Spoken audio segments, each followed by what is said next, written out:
Bostonian is Matt Perrault. This is our city. The book is Dave Sharapan. Pay him. Pay that man his money. Together, they are the Bostonian versus the book. You covered 12. I covered. Follow the show on Twitter at Boston versus the book.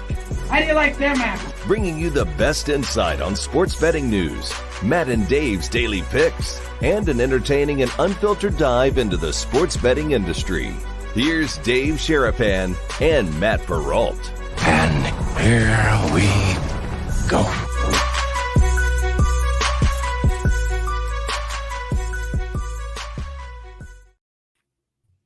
Happy Monday, Brigade. Welcome into another episode of the Bostonian versus the book. It is Monday, September the 18th. Dave Sharapan, the book. Matt Perrault, the Bostonian. No, I did not know the date. I had to check on my watch to see what it was. No idea what date it is. No idea what the date is. No idea what date it is. It's Monday, I guess. It's a Reaction Monday. We'll get to a lot of things with college and pro football coming up today. We're live on YouTube, live on Twitter at Boston versus the book. For those, we are replayed on Sirius XM channel 159 and Sports Grid TV at 10 p.m. Pacific, 1 a.m. Eastern time. You late night owls, thank you for hanging out with us here for another episode. Dave, big night for you. Monday night Steelers action in Pittsburgh. How are you after the weekend? Good. I'm tired. That's to be expected. We had a very busy weekend, as we always do. You have no school today for Maddie, so you think it's still an extended weekend, which Monday Night Football lends itself to that same type of feel. The weekend's done, Sunday's over, but we got two games today to talk about. The Panthers hat looks pretty good. Maybe an indication of something. It may not be. Yeah, there's the rundown is full. College football was fantastic. NFL Sunday, overs, the theme of the day. I mean, it's just nothing but overs and things like that. Everybody's here. Hit the like button, hit the subscribe button, hit the thumb so you get the notifications. Like Chef Benny says, don't be a bum, hit the thumb. We're ready to go. What do you make of that? That overs were so dominant in the NFL. Week one, unders. The books react. The books drop down their numbers. Week two, the opposite. We see nothing but overs, nothing but points. 12-4 to the unders in week one. The games were 16 games. We're 14 games in, and we're 12-2 to the over. It's a week-to-week league. It's never been more indicative of that. Still don't know what pass interference is. I don't know. Still don't know. Still don't know what an illegal hit is sometimes. It's the hardest thing. I still say, well, along with the NBA, which is starting, I think, in like 37 days or something like that. We'll get. We are 3 weeks away from the NHL. Yes, NHL. 3 weeks. Starting to see the highlights of practice and Connor things Bedard. like that. See Connor Bedard? Oh my! Yeah, it's going to be pretty good. Well, something got to be good in Chicago because the Bears aren't. We'll get to that. White Sox aren't. Cubs have White lost 5 Sox in a row. definitely are not. The Cubs have lost 5 in a row. Sky's falling in Chicago. I mean, it's just one of those things. What do you make of it? I don't think there's anything to specifically make of it. It just feels like I told you before the show. We were just talking briefly. I never want to bet under again, ever, like on anything. I got the under right on the Patriots game last night and felt like I needed to go for a walk afterward. It was exhausting. I'm like, this was a dead under the whole game. And then all of a sudden it wasn't. And if they give them that first down, they probably score. Look, story of the weekend. Refs and judges. Refs and judges. Well, this is one of the stories of the weekend. You can get to this. I tried to get Anik on today. He's very busy. He's very busy. He's always very busy. It's okay. It's okay. But you watched it. The other story of the weekend is kicking a field goal on the last play of the game. We got that. We'll get to that in a second. Go. I'm going to put the glasses on for this one because you explained it to me and I was mad and I didn't even watch it. So if you didn't watch the UFC Noche event here in Las Vegas, on Friday, we talked about this. And I said, look, bet the over 4.5 rounds because if it goes to a decision, I do not trust the judges in Las Vegas. I have been a part of 2 Mexican independent weekend fights, watching Canelo Alvarez fight against Triple G. I believe both those fights were in September during Mexican Independence Weekend. One of those cards are right above my left shoulder, right there. That's one of them. Both fights, I scored 7-5 for Triple G.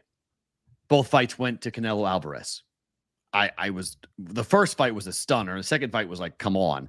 Third fight was, he was old and washed up, and it wasn't really competitive as it should have been. He won the first fight. Canelo won the first fight. Yeah, I mean, sorry, Golovkin won the first fight. Triple G won the first fight. Yes, 7-5. I've watched it multiple times. I scored 7-5 every time. Golovkin won the fight. So I knew going into this, I was like, okay, Alexa Grasso is the Mexican-born flyweight champion. She has the belt. They made a special belt for her, a Mexican-themed UFC title belt for her to wear during the event, during the lead-up, everything. It was not promoted here in America heavily. It was not promoted heavily here in Las Vegas. It was hammered in Mexico. The crowd was all tourists. They all came up just like they did when they have Canelo fights here. You walk into the arena and you're like, did I leave America? Because no one here is from this country. This is amazing. Same thing was going on for UFC Noche. Every Mexican fighter was being cheered heavily. It was a night to celebrate Mexican MMA. Valentina Shevchenko is the #2 greatest female fighter of all time. You have Amanda Nunes. She is 1. Bullet is 2. You can come in with other conversations if you want, but to me, Bullet is the second greatest fighter ever to. You can put it, people might go, wait, really? Yeah, to me, she is. She's #2. The fight was how I thought it was going to be. It was a tactical, very technical fight between 2 very good fighters. But Valentina Shevchenko won that fight. The judges agreed. Well, 2 of the judges had a split. 1 going for Valentina, 1 going for Grasso. I guess you could say 3-2 Grasso. You could. I would be okay with that if you said okay. At most, it was okay at most, but I was okay with it being 3-2 Grasso, because you could say maybe the first, the third, and the fifth go to Grasso. Second and the fourth went to Valentina. Okay, I could subscribe to that.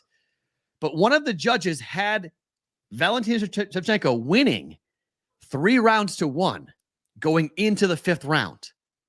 Meaning if Grasso wins the 5th round, it doesn't matter. It's a 3-2 win. Thus, it's a split decision victory for Valentina Shevchenko. Okay. Who wins the belt? That judge named Mike Bell decides to give Alexa Grasso a 10-8 round, which means he makes up for the deficit that he had Grasso on his card. He has a 47-47 score. He has a draw. 1 fight, 1 judge for Grasso, 1 fight for 1 judge for Shevchenko, 1 judge has a draw.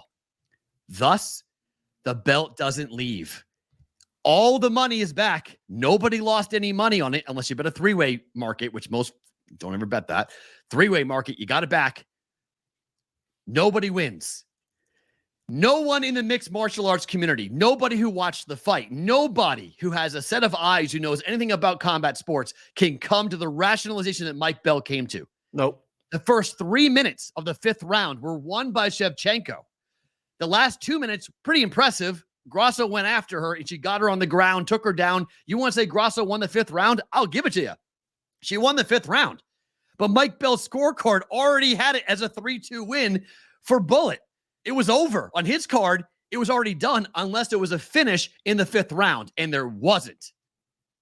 And we are all just going to move off of this and act like nothing happened and just ignore it and go, oh, it's no big deal, and no investigation is going to be done. But Mike Bell will work other UFC fights very soon. It happens all the time. Fighters get screwed by judges, and we go, oh, well. There's no investigation. There's no conversation. There's nothing that goes on.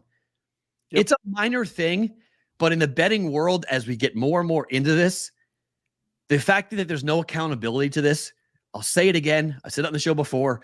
I want judges in front of the media.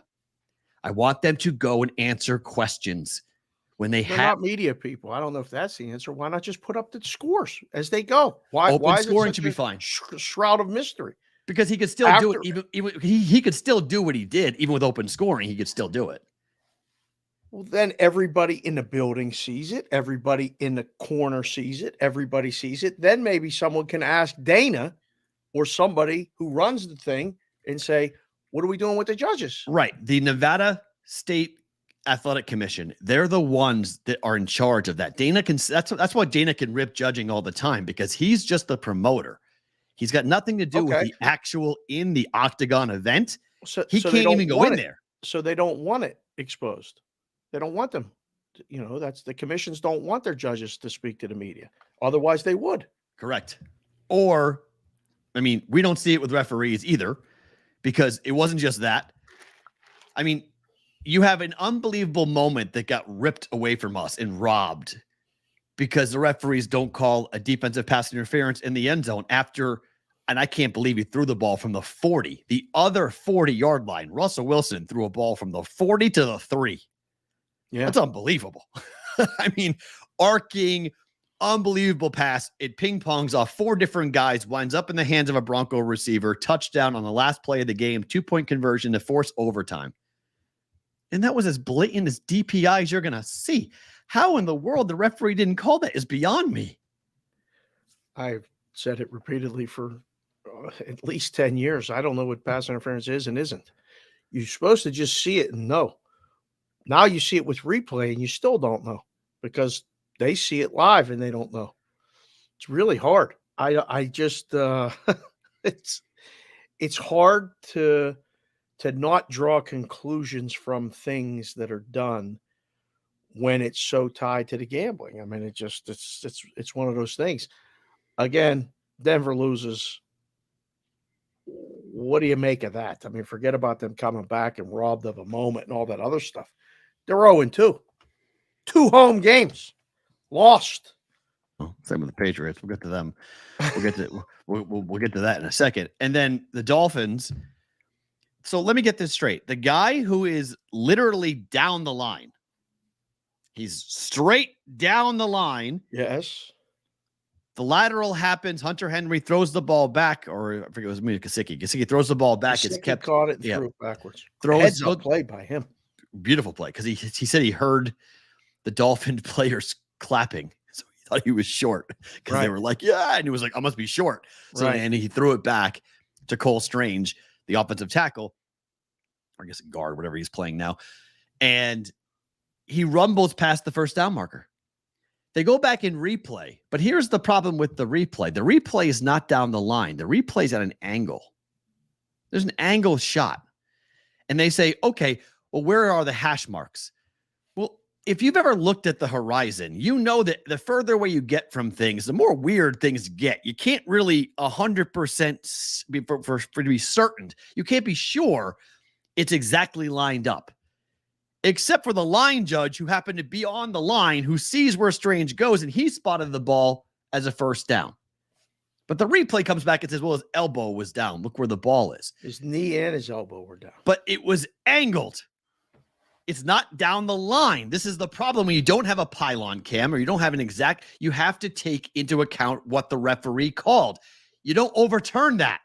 You can say, well, it looks like he might be short, but you don't know that he's short. This idea of definitive evidence is beyond me. It literally, that word can be definitive whenever the fuck they want it to be. It's definitive. That's what it is. Speaking of which, our man Will is back today. Welcome back, Will. Thank you. Sorry for the swearing, but we got to keep you on your toes too. We'll get to that in best thing about today. I mean, that is one of, that's not why they lost. I'll say it right now. Okay. But I had Patriots team total over 22.5. Okay. Patriots could have scored and gotten me on my over. So it screwed me out of the opportunity to get that bet right.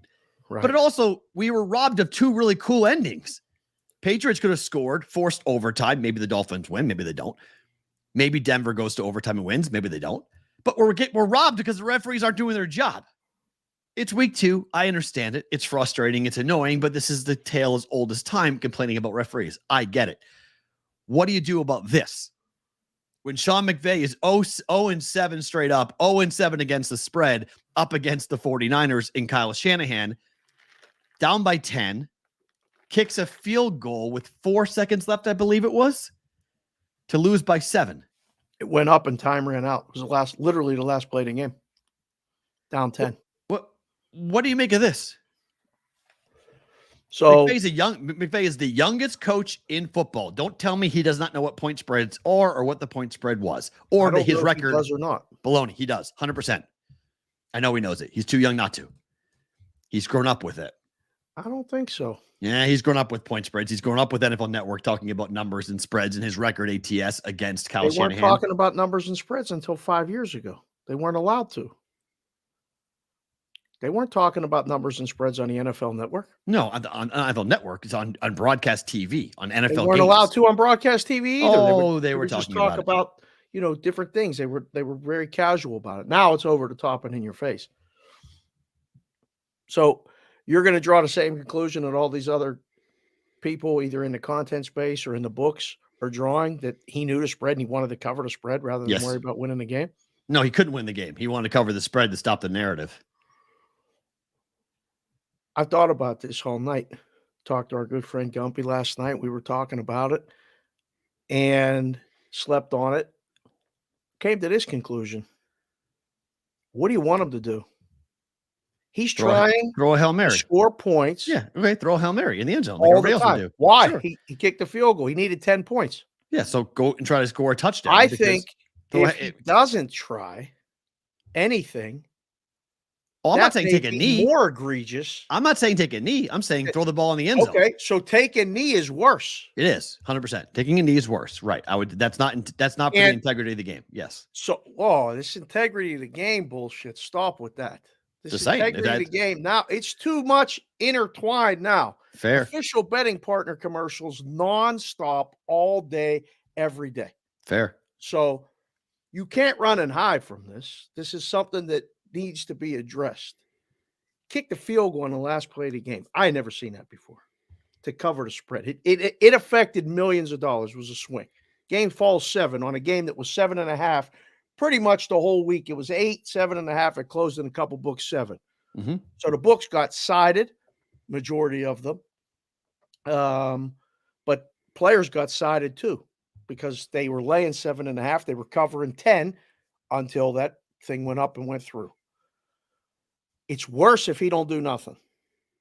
I think 100% worse if he don't do nothing. So fair, but the field goal is the problem. Why kick the field goal? Why not throw it? Why not do what the Broncos did?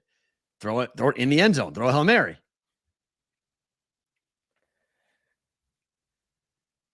You could. I mean, that's what most coaches do. Most coaches would they would not line up a field goal. This is okay. Let's try to score a touchdown. Why? Here. So they can lose closer. He's losing. Game's over. Either or, right? But from a stat perspective, unless you're going to say I need to work on my field goal unit, which doesn't make a lot of sense. Why not? I'd say I'd rather work on a Hail Mary in case I need it later in the year. Why? You kick a field goal every game. True, which is why you shouldn't need to work on it. We need to let it work on it. You should be able to work. Hail Mary is unique. It's a rare occurrence. Work on it. So you have some game film experience to go and look at it and say, okay, next time, let's try this. Field goals are all the time. Listen, you want to talk about it, make every moment mean more and all the other catchy slogans, the king of sports books and all this stuff. Kick a field goal. There we go. Why'd you kick the field goal after the game? I'm working on my field goal team. The Jim Mora quote has never come more into play than it does now. You think you know, you don't know, and you never will. He was right. You have no idea. Is he obligated to answer that question after the game? He can say, I was working on my field goal unit. I kick a field goal. Did you see the prop or the same game parlay bet that paid off? Cost FanDuel $20 million. Will there be a field goal kicked in every game? Something like that. People put it together. That was the only field goal kick in the game? No. Will there be a field goal kicked in every game in the NFL? Something like that. Saying, was that the only field goal kicked in the Niners Rams? No. There was a couple other ones. Oh, so that didn't matter then. No, it didn't matter. That didn't pay it off. No. I'm just saying they're putting out all these, crazy stuff. What do you want the guy to do? Not kick the field goal so the favorite can cover? Doesn't matter. Either way, he's screwed. No, I think it's not even a story if he throws it in the end zone. He throws a Hail Mary. Because the favorite covers. It's not even in the end. It's not even a story. No, if they catch it, even on the last play of the game, if they convert, like the Broncos did. It's a story because then they cover. Yeah, it's fine, throw it up but and catch you it, understand it's a story. why that play happened, though. That's a traditional NFL football play where time's running out, you're down by 10, throw it in the end zone. Let's see if you can get a Hail Mary. Okay, great, kick the extra point. We lost by 3. That's your traditional, typical way. The reason why it's a story is because he kicked a field goal. That's not typical to line up and kick a field goal and go for 3 to lose by 7. Our guy Kevin Whitrock just came in and chat and said head-to-head points in divisional count as a tiebreaker at the end of the season, don't they? Took the 3 points. What if it comes down to the tiebreaker in points? Maybe. It had nothing to do with the spread. Oh, I disagree. Sean McVay. You can disagree. I can guarantee you it had nothing Sean to do McVay with wanted to go covering into the spread. broadcasting. Sean McVay wanted to go into broadcasting. He's the youngest head coach in the NFL currently still, who's the youngest head coach when he got hired, and he still is. He knows the spread. He knows the narrative. Nothing to do with the spread. Okay. I think it had everything to do with the spread in terms of him. And you'll never know. You can say it, I can say it. Neither one of us can be proven right or wrong unless he comes out and says, I knew what the spread was. But these coaches all know what the spread is. And he knew he was 0-7 against Kyle Shanahan.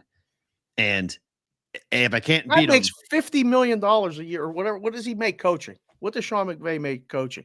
Think he gives a shit about his record against the spread against the Niners? yes. Think about what you're saying. He doesn't give a shit about any of that. Disagree with it. It's all anyone talked about this game. It was a huge narrative around this game that he can't beat whatever we want. He can't beat Kyle Shanahan, and he can't come close to beating Kyle Shanahan. I'm just saying, there's no way to prove me wrong unless he comes out and says it. But that play to me, he can say it. You won't believe him anyway. I can guarantee you that Sean McVay could give a shit less. I disagree with about that. His record against the spread. He's one of the Kyle most. Shanahan. Look, this guy is incredibly cautious and careful about his image and what he does and what he says. He's the youngest coach in the NFL. He's the only coach ever to grow up with social media. He's the only coach ever to grow up with this type of scrutiny from all people at all times. You should look at it. I follow him and his wife on Instagram. I know what they do. They are very aware of their personal and public image. He knows everything that goes on. He's absolutely meticulous about it. He knew going in. He knew what that kick was going to be. I have no debate in my mind. I don't think he did it because someone told him to or he had money. In the chat. Put it Yeah. whether you think Sean McVay knew that his record against the spread against Shanahan. Yes, against Kyle Shanahan. Absolutely. Kyle Shanahan was a factor in him kicking a field goal at the end of the game. I'll let the chat tell you. Yeah, it's absolutely absurd. I can't. It's not absurd at all. World You're the one talking about gambling nonstop. It's everywhere. Can't get away from it. You don't think the coaches are in the same situation? You don't think they're absorbing the same stuff you are and we are? They're seeing the same exact thing. Football game for their lives. They don't give a shit about the spread. I'm not saying he cares about it as a monetary value. I'm saying he cares about it from a narrative standpoint. He doesn't want the narrative anymore. He's trying to win a football game so he can get to the playoffs. Just so we're clear, your stance is he kicked the field goal because he was working on his field goal unit. I have no idea why he kicked the field goal, but I know it wasn't against. Oh, you can't say that. You can't do that. Fucking matter. You can't say that. You can't say I know that he didn't do it for this reason, but I don't know why he did it. You don't know why he did it. Thus means you don't know why he did it. I can rule out that it was to cover the fucking spread against Kyle Shanahan. I disagree. He didn't have a blemish on his record. Okay. I think Sean McVay is one of the more vain coaches we've seen in the NFL in a long time. He is extraordinarily vain. And he cares about covering the spread as an attaboy. It's winning and losing to those guys. It is, but it's also that. I'm just saying, I'm not buying the idea that he was working on his field goal unit. No, I'm not buying that for a second. He wanted to score. I didn't hear a word after the game. If anyone asked him, it's still an uncomfortable thing to ask. You can't ask him. You can't. I mean, again, you can't ask that question because the answer is, one, the answer already, and two, it puts him in a very uncomfortable situation. The league can pull your press pass pretty quickly if they think that you're doing things inappropriately or trying to start controversy. So you can't really ask Sean McVay, hey, did you kick a field goal to cover the spread? Like, for starters, most beat writers can't ask that question because they don't even know. So wait, the beat writers don't know what the spread is, but the players and coaches do? Sure, because most beat writers are old. What? Most beat writers are old. Most beat writers never have been around in this world. Look at the average age of a beat writer in the NFL right now. You know that beat writers have been around a long time know the bookies that are taking the bets. Sure, but most beat writers do not. Most beat writers are really old in the NFL. Look at the average age of beat writers around the NFL. They're not young. The websites have young people. The Athletic know more than the young kids. The Athletic note. No, I disagree with. I think if you're between the age of 25 and 35, you know way more about gambling than people who are 55 plus. You're way more in tune. You're way more. You're seeing it more. You're being advertised to more. You just are. Dave, I know them. I mean, I've watched them. I know them too. So, like, you know, NFL guys in certain markets. I'm talking about across the entire country. All across the country where gambling hasn't been a part of it. In Pittsburgh, I get it. There's a lot of guys who've been around gambling. In Boston, I get it. A lot of guys have been around gambling. Right. In Kansas City, there's nobody in Kansas City who knows anything about gambling. Nobody. Really? None. Zero. They don't pay attention to it. Not at all. In Dallas, they don't pay attention to it. These people aren't. So now these you're are old beat writers. because you think the players and the coaches pay attention to it because the I'm media saying doesn't.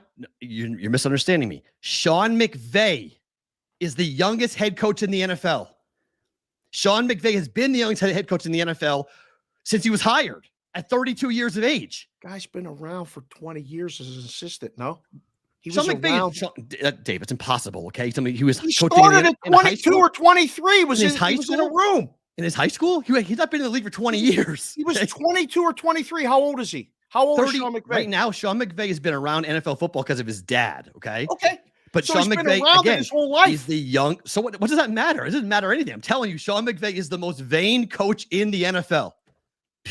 I'm telling you, if any head coach in the NFL knows about the point spread, it is Sean McVay. And the narrative around him versus Kyle Shanahan, a guy he cannot beat who owns him and he's sick and tired of it. There's no explanation. I'm telling you, you can say he was working on his field goal unit. I'm not going to buy that for a second. There's no need to run out there and kick that field goal. Zero. It didn't cost me. I had no money involved. I had a money line bet on the Niners. It didn't matter to me. It didn't hurt me at all. One way or the other, as long as San Fran won, doesn't bother me. So this is not a money thing on me. But when I saw it, I was like, okay, that makes sense. Given what I've seen socially, so on social media from his wife and from him, it makes sense that he would go ahead and do that. I'm not saying he had any money involved. I'm not saying it's nefarious. I'll just. You can say I'm wrong, but you can't prove that I'm wrong. We can both be wrong. Well, you even when I prove you're wrong, you can't. Right. You can't prove that you're right. Admit that you could possibly be wrong when you're wrong. Could you possibly be wrong on this? Of course. Okay, but so could you. Right. But so could you, though. I could be wrong. You could wrong. Admit that you're. I'm not the one saying I am definitively right on this. You are. You're saying there's no way it's possible. I'm saying it's possible. So let's be clear as to what the argument is here. I'm just saying I could be right. I could be wrong. You're saying there's no way you're wrong. Correct? I'm telling you, and I'll tell everybody that's listening. Sean McVay kicking that field goal at the end had zero to do with him caring about his record against Kyle Shanahan against the spread. Okay, and you can't prove that. You cannot prove that. So how much is Google how much Sean McVay makes right now? I'm not saying it's about money. It's beyond money for this guy. It's about ego. Everything about Sean McVay is about ego. Everything is about ego. A coach in the NFL, he doesn't care about his record against the spread against another coach. Okay. Would you agree with that? No, disagree with that. Okay, fair. I do. I disagree with that too. I disagree with narratives. I disagree that narratives matter to coaches, especially guys like Sean McVay. Okay. Narratives matter. We'll agree to disagree. Sure. And I know for a fact, all the beat writers and everybody else that you know that it's 25 to 35. A lot of them just got educated. They get educated by watching our show. Sure. I'm not debating that point. I'm just saying they're more in tune to it. They pay attention to it more. Disagree with that too, but that's right. We can agree to disagree. Because again, they're the ones who are betting. I don't believe all the old guys are betting. I believe a lot of the young guys, a lot of the kids are betting. Betting or not. Well, if you're betting, you're paying attention more. If you're betting, you're actually paying attention to what's going on. That's okay. I think that's why you're paying attention to it more, because you're younger and you're into it more. The older guys aren't interested in it. They're like, whatever. I don't need to worry about that crap. I'm a writer. They know what it is, but they're not paying attention the same way because it's not being advertised to the same way for that matter either. So they're not seeing it the same way, the way the people who are 25 to 35, which is the number one betting block that the books are after. The number one block that the books are after is people 25 to 35 with money or without money. Either or. Because people over 35 got more money than people under 35. Sure, of course. But the advertising is being designed to get people who are newbies and who are between that block. 25, 35. Get him. It was the same thing that the beer companies did. It was try to get somebody away from your dad's beer, because once you have a book, we know human behavior comes, you have one or two beers, you have one or two books, and that's you become brand loyal. Get them when they come in. I don't know. Again, there's no way of knowing this. There's no way of proving I'm right or you're wrong and vice versa. There's no way to know that.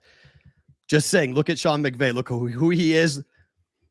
You might be surprised at the guy who Sean McVay is. He almost walked away from coaching for a reason. He has a broadcasting job sitting there waiting for him. Whenever he wants to walk away from coaching, he can walk away from coaching. Sean McVay salary. Probably, I'm going to say Sean McVay's making $10 million a year, $15 million a year, somewhere in that range.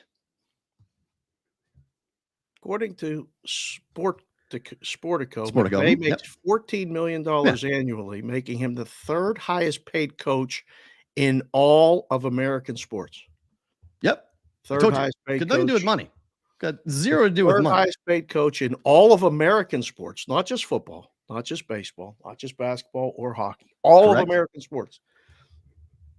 He could give two shits about his record against the spread, against McVay or against Shanahan. No chance. You can't. You can say that, and that very well could be the truth, but you can't say that without 100% definitive knowledge, without explaining to me why he kicked it. You can't do that. Okay. Only Sean McVay knows why he kicked it, and he makes $14 million a year annually. And Kyle Shanahan owns him. And Kyle Shanahan owns him, and that burns him bad that he's owned by a guy in his own division. How many Super Bowls McVay got? One. How many Super Bowls Shanahan got? As a head coach, I believe 0 as a head coach, right? But 1 as an assistant coach. Who owns who? McVay is right. Shanahan owns McVay. He owns him. They were playing the playoffs. Mortgage payment on Shanahan on McVay. Wow. It's over. I mean, he cannot beat him. He can't do it. And that is a very frustrating thing for a guy who has the ego the size of Sean McVay. 1 is more than 0, right? What do you mean? Championships? Just one is more than 0. But that's not what we're talking about. We're talking about head to head, right? If they played in the playoffs, I would agree with you, but they haven't. So, all right. I mean, if they get into it where there's actually like a legitimate conversation about championships or NFC championship games, stuff like that. But I mean, Shanahan has coached, gotta look at his record, taking the Niners to 1 Super Bowl, right? Yeah, lost to the Chiefs. Yeah, so he's gone to 1.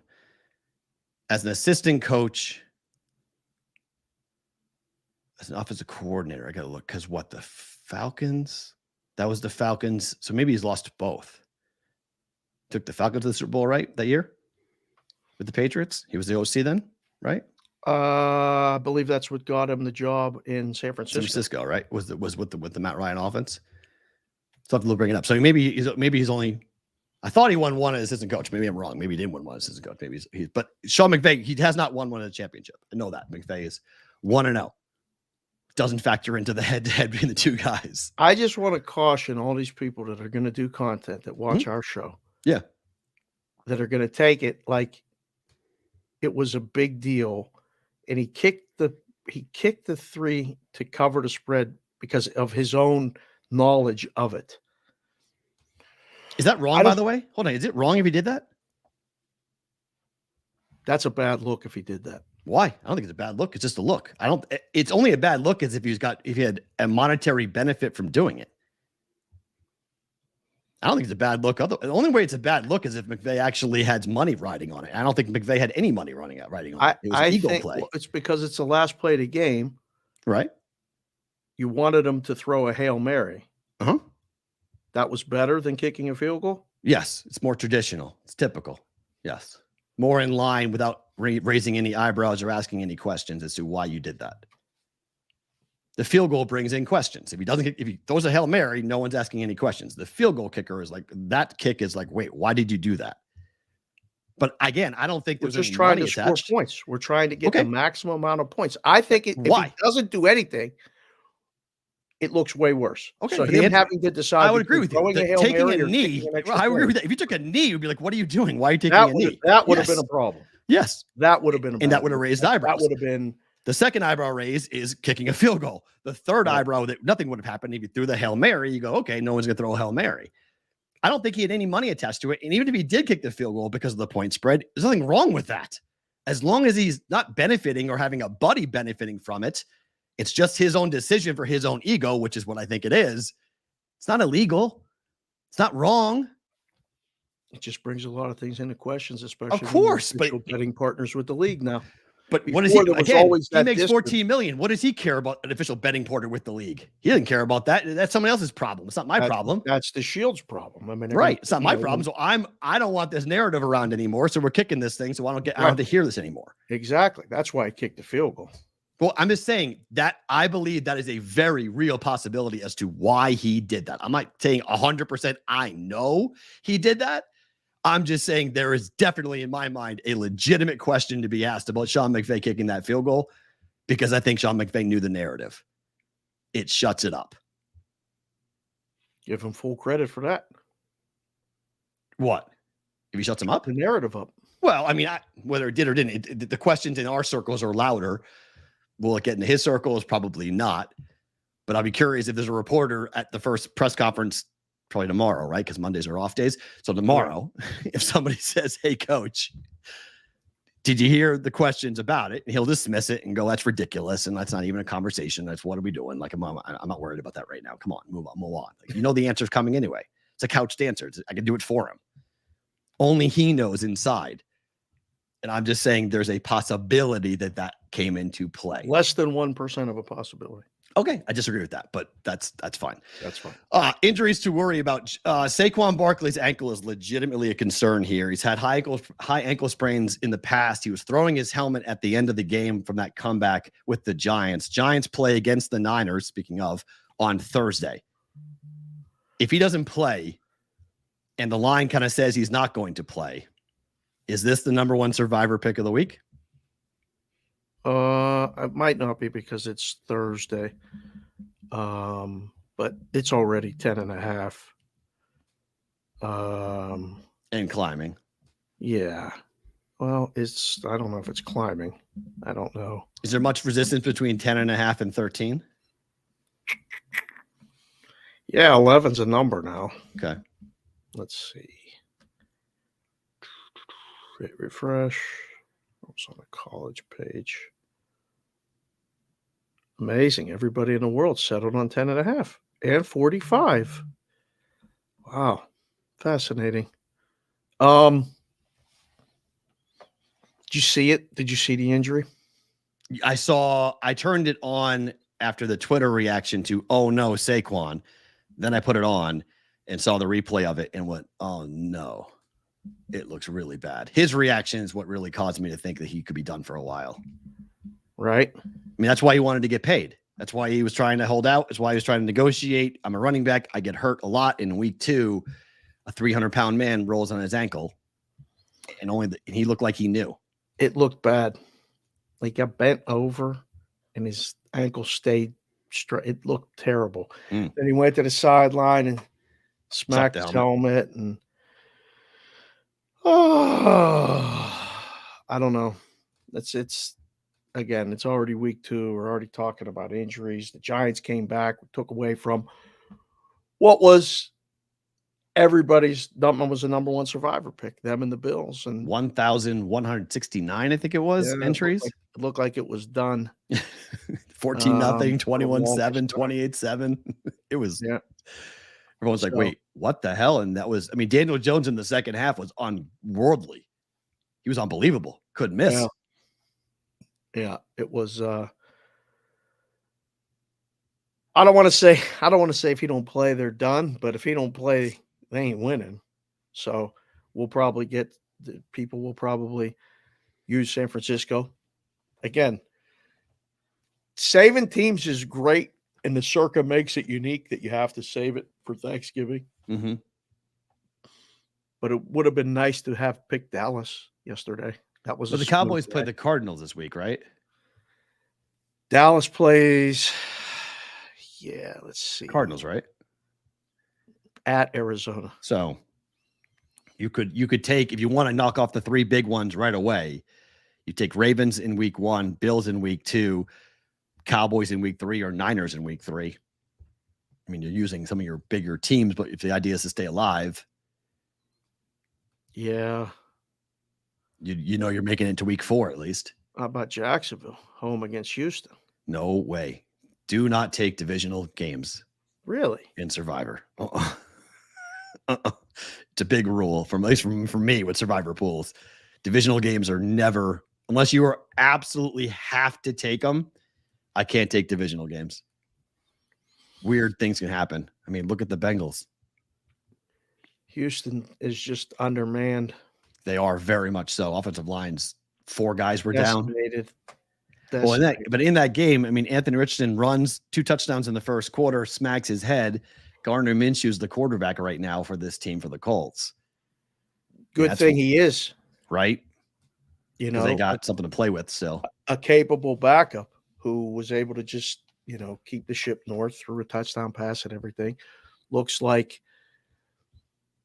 not that there's not a drop off. I mean, there's a reason he's the backup, but they're still able to play to win the game, as opposed to the Jets, who are in a situation where how are the Patriots favored, by the way? I know it's. How are they not? I know it's Zach Wilson, but if you that Patriot offense in the first, I mean, they can't get out of their own way in the first quarter. Against that Jet defense, I think 0-3 is a real possibility for the Patriots. That was a must-win game last night. Oh, They own Zach Wilson. I get it. I mean, Zach's going to throw 2 picks minimum. Like, bet it. Just like he threw 2 picks against Dallas, he'll throw 2 picks against the Patriots. Patriots beat Zach Wilson and the Jets last year in New York by basically their defense. I think they scored a pick 6 and had another interception return to the red zone against Zach Wilson. I think they won the game something. It was a low scoring game. The Patriots won the game by. So I guess they can do that again. But, I mean, why is Juju even on the field for the Patriots? His knee's messed up, man. You can tell he can't run. Like, legitimately, they're throwing bubble screens to him. And you're like, what? Are you trying to justify his existence? Like, why is he on the field? Total in the game is 37. Oh, my gosh. There's not another total below 40. I think it probably still goes under. That's probably And how in the hell do you bet it? Like 17-13 game? Oh, I don't know. It's already up to 3. We already got to the 3. Wow, Patriot money came in. Jeez. So, I mean, that's why you hang it right below 3 to see if you get pushed to 3. Now you have to decide when or if you get off of 3. Yeah, but, and can we stop this? Patriots 2-0 in 2000 or 0-2 in 2001. Like stop. Like, we don't need to have that conversation, please. This has been 0-2 in 2001. What is that significant for? It's the last time the Patriots started 0-2, and they won the Super Bowl. Oh, they won it all. Hold on. So people are drawing the conclusion that that's still a possibility? I'm just saying, just stop it. Everyone's saying the last time the Patriots did this, they won the Super Bowl. So pump the brakes on their year being over and blah, blah, blah. I'm just pointing it out. Like, we don't need to be having those conversations. Like, it's ridiculous. I've seen it. The Patriots aren't winning the Super Bowl. Let's everybody relax. They had the best uniforms on ever yesterday, though. Those sucks. Like, I use it all the time. The Patriot in the middle of the field looks so good. Fantastic. Looks so good. Like, just stop it. What the hell are we doing? Do that more. Like, keep it like that. I don't know. I wish the league would go back. If we're trying to market, if most of your audience in the NFL, because I saw a study the other day that like 60% of the NFL audience is like over the age of 30. So like a lot of them, the kids aren't paying attention as much to the NFL because the games are too long. Games are too long, and it's like very hard to get all the rules, and then the rules aren't applied when the rules aren't applied, and all the other stuff. But like people who are 35 plus remember that uniform. Like, they remember the Houston Oilers uniform. They remember old school football. Like, the Cowboys and the Steelers have pretty much maintained their same uniforms throughout. Like, they haven't touched them. So like, I wish the Patriots were like that. I wish the Patriots weren't reactionary and people were like, remember how bad they were? I'm like, I get it. But like, you could say, hey, we had that window of 20 years with the Flying Elvis. We're going to go back to our original uniforms because it's our history and blah, blah, blah. I would love to see that happen, but I don't care what the stink was in 86. I don't care if they wore those uniforms against the Bears, and that's why it brings up bad memories. No. Uniforms are great. What's not great is that Joe Burrow's calf is a problem. He's hurt, man. He's on the sidelines with one of those gun things on it, like rubbing his. Those things are great, by the but, way. Okay, but do you really want your franchise quarterback who just signed the second biggest contract ever on the sideline? That's how he's getting himself on the field.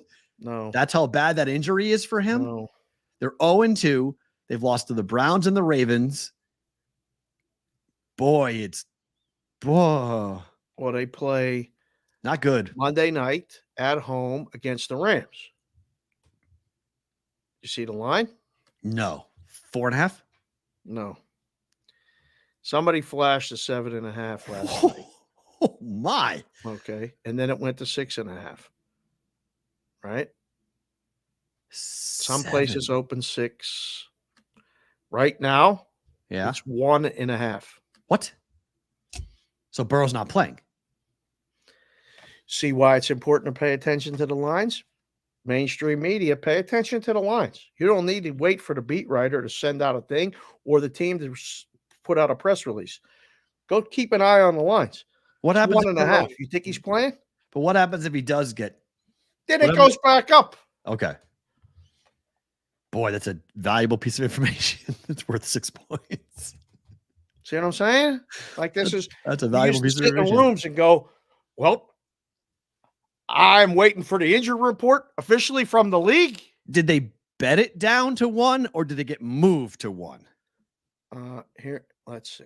Here's the line history. Okay. Put it up yesterday, 7.5, 7, 6.5, 6, 5.5, 4.5, 5, 4.5, 4, 3.5, 2.5, 2, 1.5, back to 2 at this place. So it was bet down. I don't know if it was bet down or not. Well, I mean, would it show you 6 to 2? Would one it show you place that? it says 6 to 5 to 3.5 to 2.5 to 2. That's and those are places where I know the people, specifically people moving those numbers. So they took a bet, moved it, took a bet, moved it, and then finally said, get to a number where they stop betting it right now because he's not playing. So you may move it from 6 to 5 or 5 to 4 on a bet. Then once you cross over to 3, that may be get to a number now. So talk about moving the damn number. Bengals could be in trouble. Well, let's go over this. Okay. So here are the 2-0 teams. Let's pick which one of the 2-0 NFL teams, in your opinion, is a fraud. Dolphins, Ravens, Cowboys, Eagles, Commanders, Falcons, Bucks, 49ers. Which one stands up? Got to be a fraud? Yes. They can't all be good teams? It jumps off. There's 2 of them that jump off the screen. I mean, the Falcons are in the NFC South. They could win that division. The Commanders are not a good football team. Why not? They got a quarterback. They're not. Come on now. And they got a coach. Commanders have played 2 very easy games. Commanders. I'm not giving the Commanders are a fraud. The Bucks are a fraud. They played. That's my choice. Both those teams jump off the screen. The rest of those teams, the Falcons are the one that I'll say to be determined. But Dolphins, Niners, Ravens, Cowboys, Eagles, they are all legit. They are all legitimately in the conversation for going to the Super Bowl. They're all legitimate threats. The first 4. And I think the Falcons are a question mark, and the Niners are definitely. Falcons ain't going to the Super Bowl. Okay, no, not Super Bowl, but I think they could be a legitimate 10, 11 win team given the way that they're going to run the ball. Because that division is. They could make a run. I mean, Bijan Robinson's going to be unbelievable if he stays healthy. Which, if he stays healthy without help, I mean, they just bury these running backs in the NFL. I mean, man. I don't know how guys did it for as long as they did it back in Arthur the day. Smith, man, that extra point miss crushed me. I laid 2 in that game. They won by 1, but the missed extra point cost. Those games are the best for the book when the favorite wins and doesn't cover. Yeah, I mean that's where like betting the best number. I was kicking myself because that number was plus 1.5 for the Falcons, and then it's like these are the things where I'm trying to like point it out on our Discord channel and whatnot. Like this is why betting the best number. You'll see people say, "Well, I could have gotten a better number, so I don't want to play it because what happens if it falls 1? I could have had plus 1.5 instead. I laid 2. It closed at 3. There was major movement on game day for the Falcons. It closed -3. So, well, as soon as Aaron Jones got ruled out, yeah, it ran. You know, they couldn't get enough of laying the Falcons, and then Jordan Love looks pretty good though. I'm gonna have to say that he looks pretty good. Packers are going to be right there. Feel like they gave one away. Yes, that's going to happen with young quarterbacks. It's not his fault specifically, but the young receivers though looked pretty good for the Packers. I was like, wait a minute, they got a couple of kids. Sometimes addition by subtraction. Not saying getting rid of Aaron Rodgers was but the reason why, but cleansing. Everybody worked together. Yeah. You know, we have to do this together. I need you as much as you need me. Let's do this. I would put the Buccaneers at the top of the list. Guys in the chat, you guys are all here. We got a bunch of people here. Perrault, put that list up right there. Who's the number 1 choice in the chat? I think it's Falcons. 2-0 teams that are frauds. Falcons, Bucks, or Commanders. I'll vote Bucks. Yeah, I say Bucks too. The Commanders and the Falcons are a TBA. The other side of it, 0-2 teams that will be fine.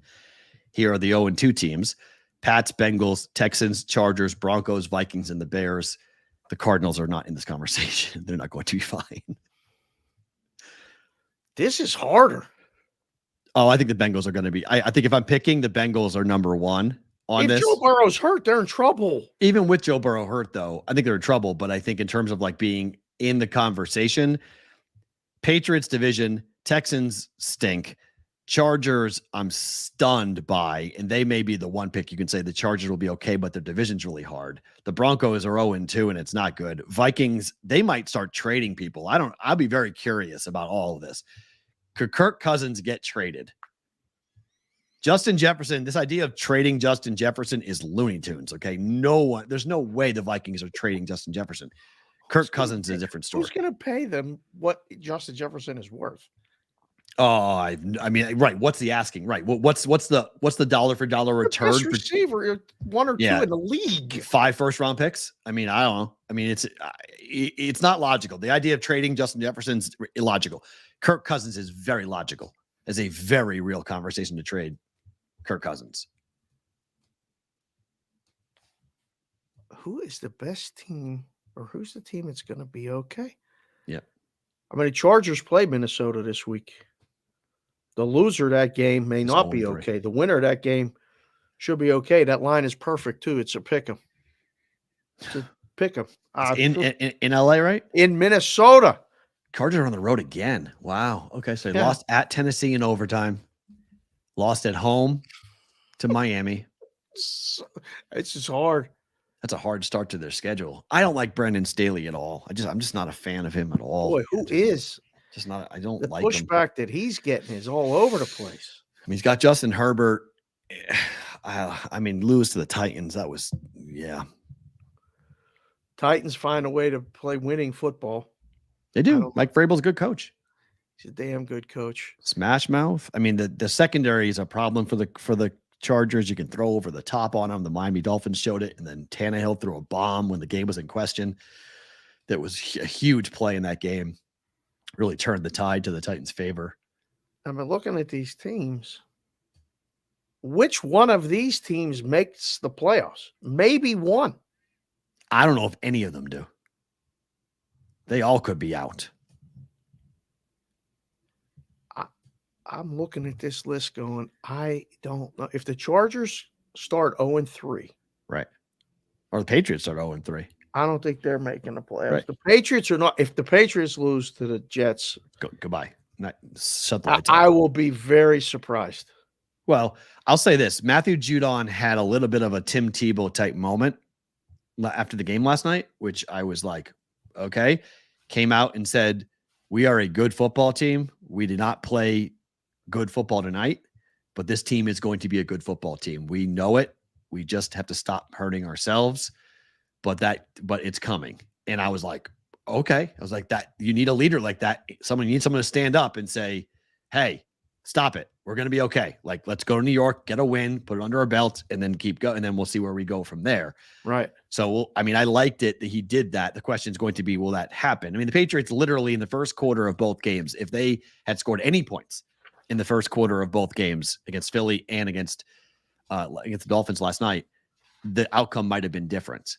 But they benched the rookie kid, the kid who fumbled. I mean, that's a big topic of conversation right now in New England. Why did they bench the one skill player who actually can do something with the ball in his hands? It's a fair question. I mean, Belichick is old school, though. You know, he's tired of the fumbles and tired of the mistakes. And you fumble, you don't play. I don't know if I agree with that, but that's his. That's his. It's always been that way. Yeah, if you fumble, you don't play, and so you don't play. And now we see what happens. Going forward. But here's a fun question. The chat says it's the Chargers, by the way. The Chargers are the team that would be okay. Because of Herbert? Okay. I think that's okay. I mean, I don't disagree with that. It's just the division scares me because you have the Chiefs there. What scares you in the division other than the Chiefs? The Broncos don't, and the Raiders don't. Dave, we've seen this. When the Raiders play the Chargers, it's a one-score game every time. Like, it's a war. And the Broncos are going to win and beat some people. Like, the Broncos have the same problem that the Patriots have. Like, they're going to be in these like one-score games and they're going to make mistakes and they're going to lose. They've lost 2 games by 3 points, right? Lost 16-15 and 35-33. So, I mean, they're right there. I mean, Broncos are right there, So they covered. The Hail Mary covered. The Raiders and the Commanders, though. Mm-hmm. True. At home. True. Not good. Oh. Not good. Who wins a game first? Bears or Cardinals? Justin Fields is an absolute disaster. All I needed was Justin Fields to just punt that ball away. I had a teaser. It was a Wong teaser up to 8.5. A Wong got you? A Wong teaser. Absolutely. I had the Titans plus 8.5. I had the Bears plus 8.5. I was good. Down 3. Don't throw a pick 6. He threw it to a defensive lineman. Like, he didn't see Shaq Barrett. Like, he didn't, what are we doing? Orlovsky did an unbelievable breakdown on his Twitter this morning that I saw. Of that play? Of that play. Oh. They ran that play before. Yeah. They gained 8 yards. It was a penalty. Right. They pushed them back. Yeah. They ran the same exact play. Somebody said in the headset, run it back. Same play. Because nobody would recognize it. The same exact play, and that defensive Shaq Barrett.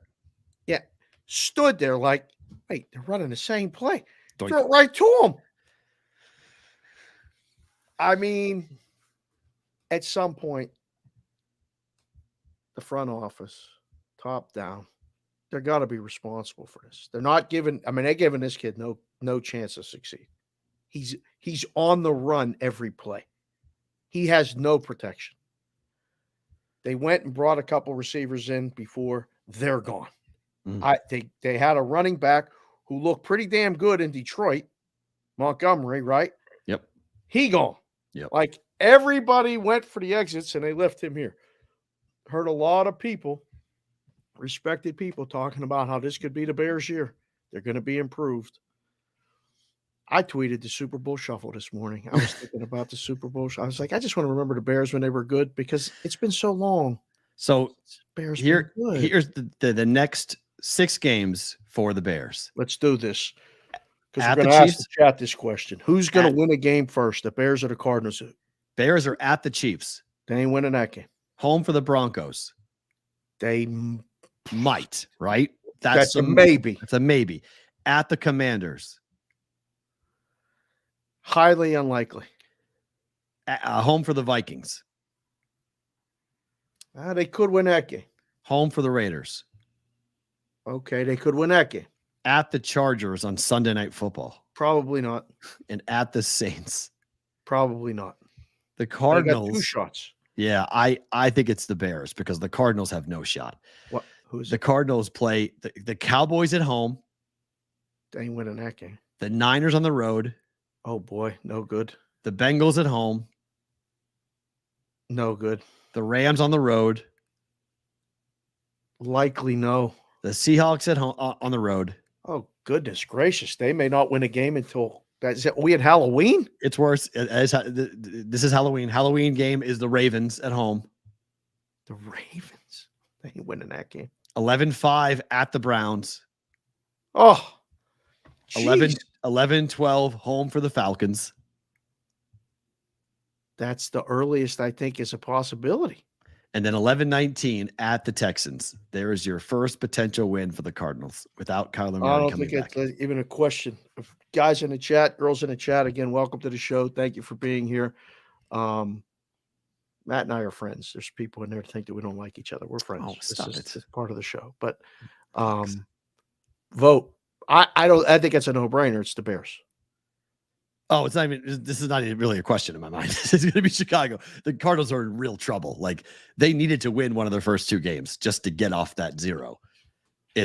This could be a 1-2 win season, easy. If Murray doesn't come back at all, which you said the question during the summer, if they open up 0-8, what's the point? Why would you play him? What the hell is the point? Why would you play him? Just bench him for the year, get him ready for next year.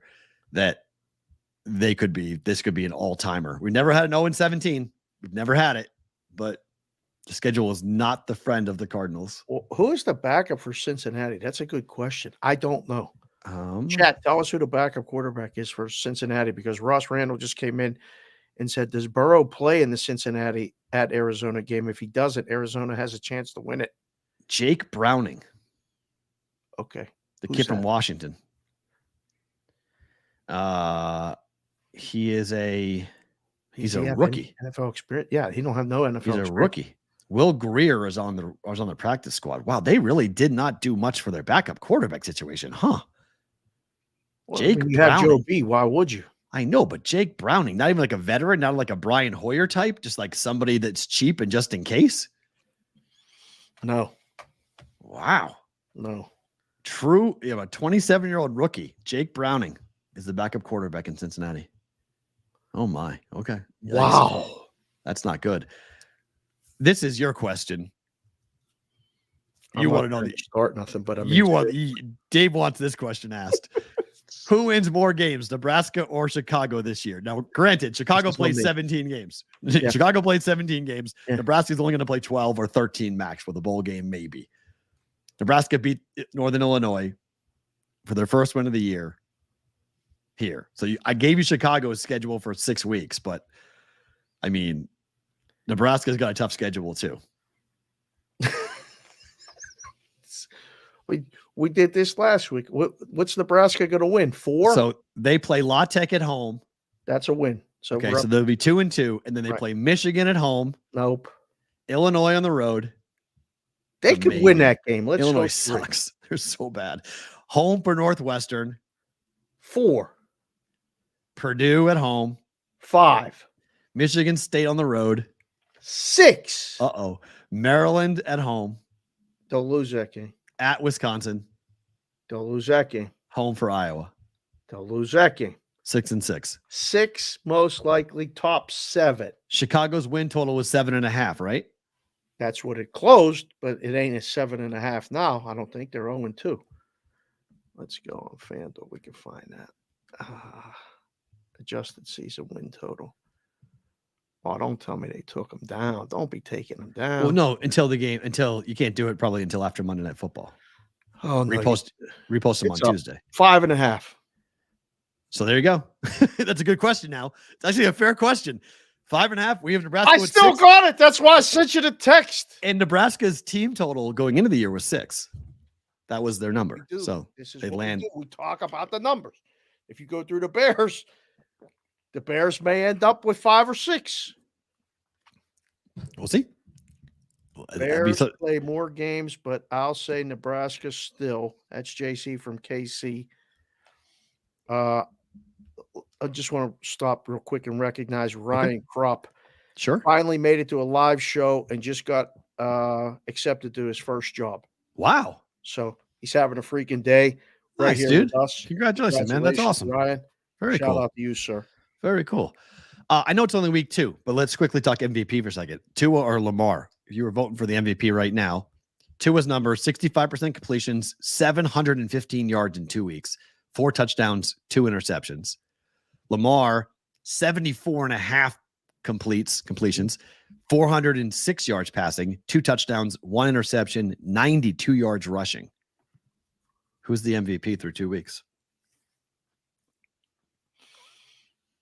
Can I say neither? Oh, wow. Who do you like? I think it's Tua. Well, he has been awesome. He was awesome last night. Tua was awesome last night. He was You so see pinpoint. where he's like throwing these balls. Yeah, and stuff? he's so accurate. I mean, remember the question about his arm? There's no arm strength problem for him. I don't know where that came from, but that guy can zip the football. Yeah, I don't know what I really don't know. His head is the only thing that's going to stop them from being a really good team this year. Did If he gets hurt. Did you see? He's wearing some special helmet now. Yep. But what? I mean, okay.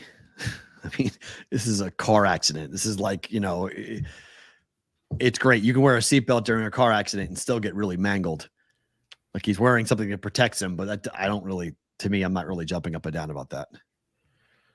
Well, I mean, if you look at the market, it's either Mahomes, Allen, or Jalen Hurts. Tua's the odds-on favorite today. Tua is the odds-on favorite with Mahomes, and then it's Allen, Hurts, Lawrence, Burrow. Burrow? Wow. Joe Burrow's ahead of him and Lamar have the same numbers. Okay. Wow. I'm surprised. Trevor Lawrence? Lamar's been much better than Lawrence. Trevor Lawrence? Way better than Mahomes.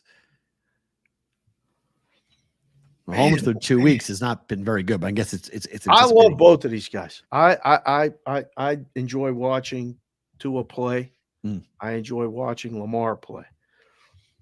It's so different what Lamar does than any of these other guys on the list. But he's a real weapon running the ball, along with Will Hurts is too. I don't know. That's a complete coin flip. Do you have you think it's Tua between these two? I think Tua is, yes. Right. If I was voting right now, I think Tua is the MVP of the league right now. He's been unbelievable. Man, oh man. He has been unbelievable. Through 2 weeks, he's been. I mean, he plays like this. Dolphins are going to win the division. Again, you feel like the whole. I told Gumpy this last night. Do the Dolphins look like the fastest team in the NFL at almost every position? Yes. Their team speed, amazing. Josh on Twitter just said the MVP through 2 weeks is Micah Parsons, the Cowboys. Hard to argue that. You see that guy play? Defensive players don't win MVP. Come on now. He's been killing people. I will agree. Oh but goodness. He has been. I agree, Josh. He has been unbelievable. But come on. Freak. This is a quarterback award. So we'll watch that. But I think Tua has been awesome. All right. Tonight, Panthers home dogs to the Saints, total down to 39.5. The hat is my tell on this as to what I think happens tonight. I get primetime home team. The Saints haven't averaged more than 12 points a game against the Panthers the last 3 years. They don't score on this defense. Yeah, it's all new. What's new? All of that. Who is new? Carolina's like a new team. They are. No, I mean, defensively, they're not totally new. Derek Carr's the new quarterback, but a lot of the pieces on offense are the same. The Saints got a lot of new pieces too. Most of the quarterback. I mean, it's Kamara's not playing, but it's Michael Thomas and Olave. I don't know what to make of this game at all. I'm starting. Yeah. Painful. I'm starting my love here of the Panthers tonight. Oh boy. I like Bryce Young a lot.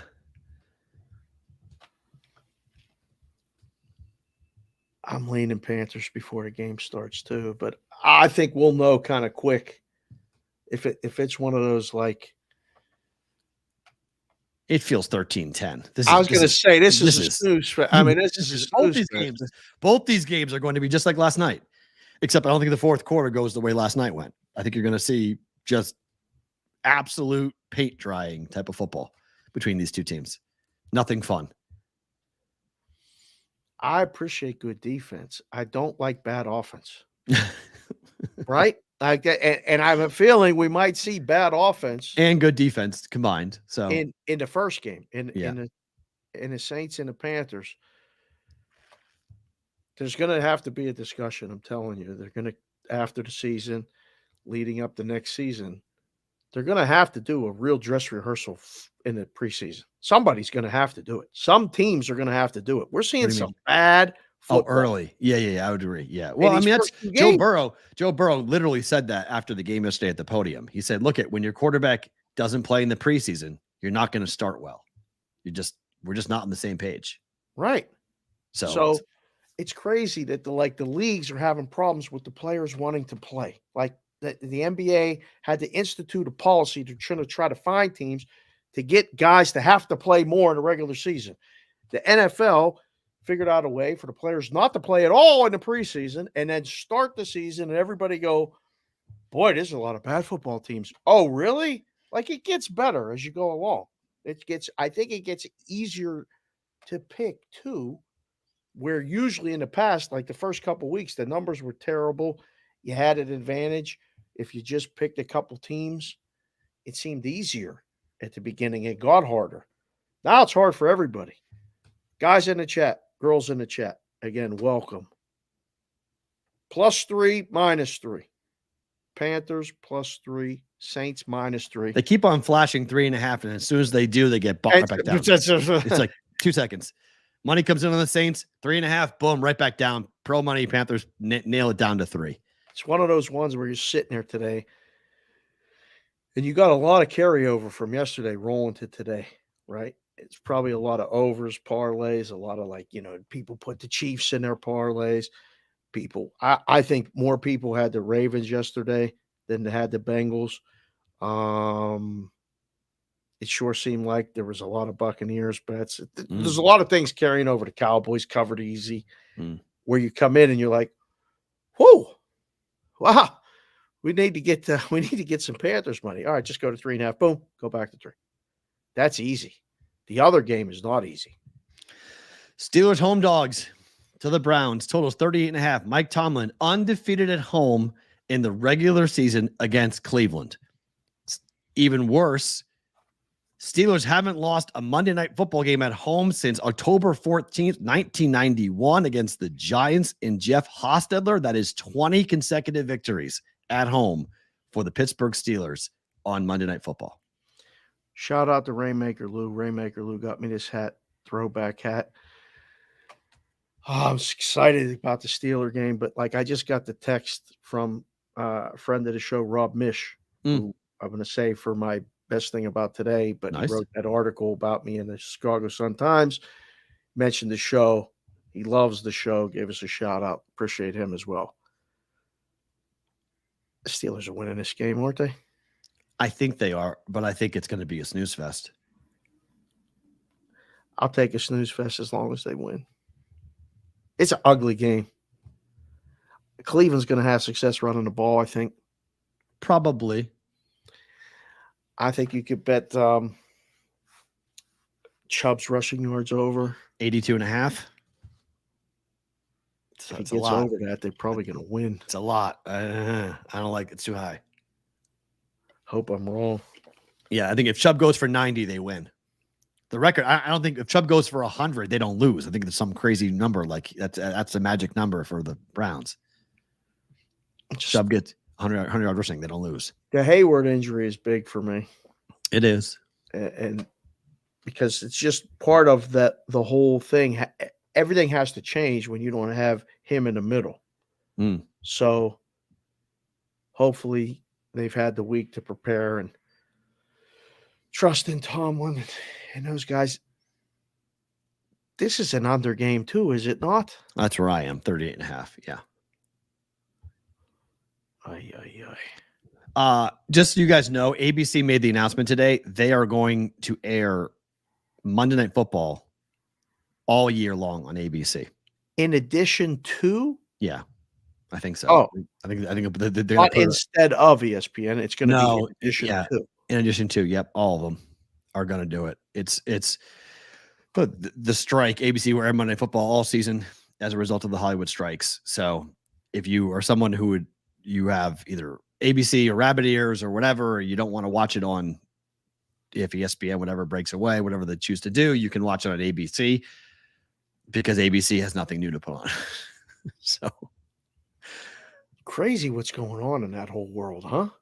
I mean, this is why new shows, if you might go like, why are there no new shows out? Like, why are there no new movies out? Like, this was the time. It took 6 months basically for it to catch up. But this is when you start to see the sweeps and the new shows and the unveiling of this and unveiling of that. And there's been none of that because there are no new shows in development because there's no shows to put out. The only shows are like reality shows. Like, yep. Non-scripted people doing dumb things on camera. Which are scripted, by the way. Can we agree that they are? But like, it's not written in the same way that like the dialogue's not written the same way that, like, I don't know, like a New Wonder Years that they put out for ABC. Like that's what they normally would have on up against ESPN's Monday Night Football. I'm coming on tomorrow's show with the elf hat on. If the Browns beat the Steelers today, I will leave it on. That's the bet show. Is it a personal bet? Is it a guarantee? So you're guaranteeing a win? JC from KC and all these other Browns people have been coming at me all week. And Keith, the tennis pro, and all this other stuff, and everybody. So I will wear that Brownies hat, that elf guy on it. Got to find a shirt or something to match it. I'll try to find a Padres Brown shirt or something. Big night for Deshaun Watson tonight. Big night for him. Let's see what happens. You think? Not performance-wise, just for his legacy in Cleveland. A lot of people are. This is why they got him. This is the game he's supposed to win. He's supposed to snap all of these streaks. 20 in a row on Monday Night Football. Tomlin's never lost in the regular season to the Browns. Damn. This is the game. Like, Browns fans have a lot riding on Deshaun Watson to take this team to victory. Baltimore plays next week at home against Indy. It's pretty much a win. Correct. They're going to be 3-0. Mm-hmm. The loser of this game is going to be 0-2. Bengals are already 0-2. Mm-hmm. That 1-1 is a big difference from 0-2. This is a playoff game tonight. It's a big game. Mentality. Yeah. I mean, Steelers need their defense to show up. And then Kenny Pickett, please don't turn the ball over. Don't give the Browns free points. I'm on the under. Come on. What's his price to throw a pick? Didn't look at it. It's got to be pretty high. Hold on. You go on to the next story. I'll try to find it. We found that Zach Wilson one. That turned out to be okay. He threw two. He threw two. Not one. He threw two. That was a better bet to go and get nail them both. And unfortunately, I bet Dak to throw one. He didn't throw any. So Dak didn't get picked off at all. Right? He played well. I mean, Dak really played well last night. Let's go to Colorado. 3-0. They do not cover the 24-point line against Colorado State. Any problem with the kids rushing the field after beating an in-state rival in overtime as 24-point favorites? I have no problem with it. Do you? They don't care about the spread either. No, they don't. But I don't. The reason why I think you don't rush the field, it's because that gives Colorado State a lot of like chutzpah to me. That's like, it's the same thing when you chant overrated as a team you just beat in college basketball. Like, what are you doing? Like, you're talking about you're knocking your own team down by doing this, because that means you're surprised. Like when Alabama beats Auburn, they don't rush the field. That game started at 8:00 local time, p.m. Late. There ain't a person, one of them kids that rushed that field. I would venture there was a couple who were sober, weren't enhanced. Oh, they were all. They were by all something. Sober. Yeah, 100%. So, I mean, drunk. You remember ever going to an 8:00 game on a college campus? Basketball, never football. The latest I ever went at Penn State was a 5:00 start. Oh, we did Midnight Madness at midnight. Okay, so we were wasted beyond wasted. Like we were not even like coherent. Like it was just.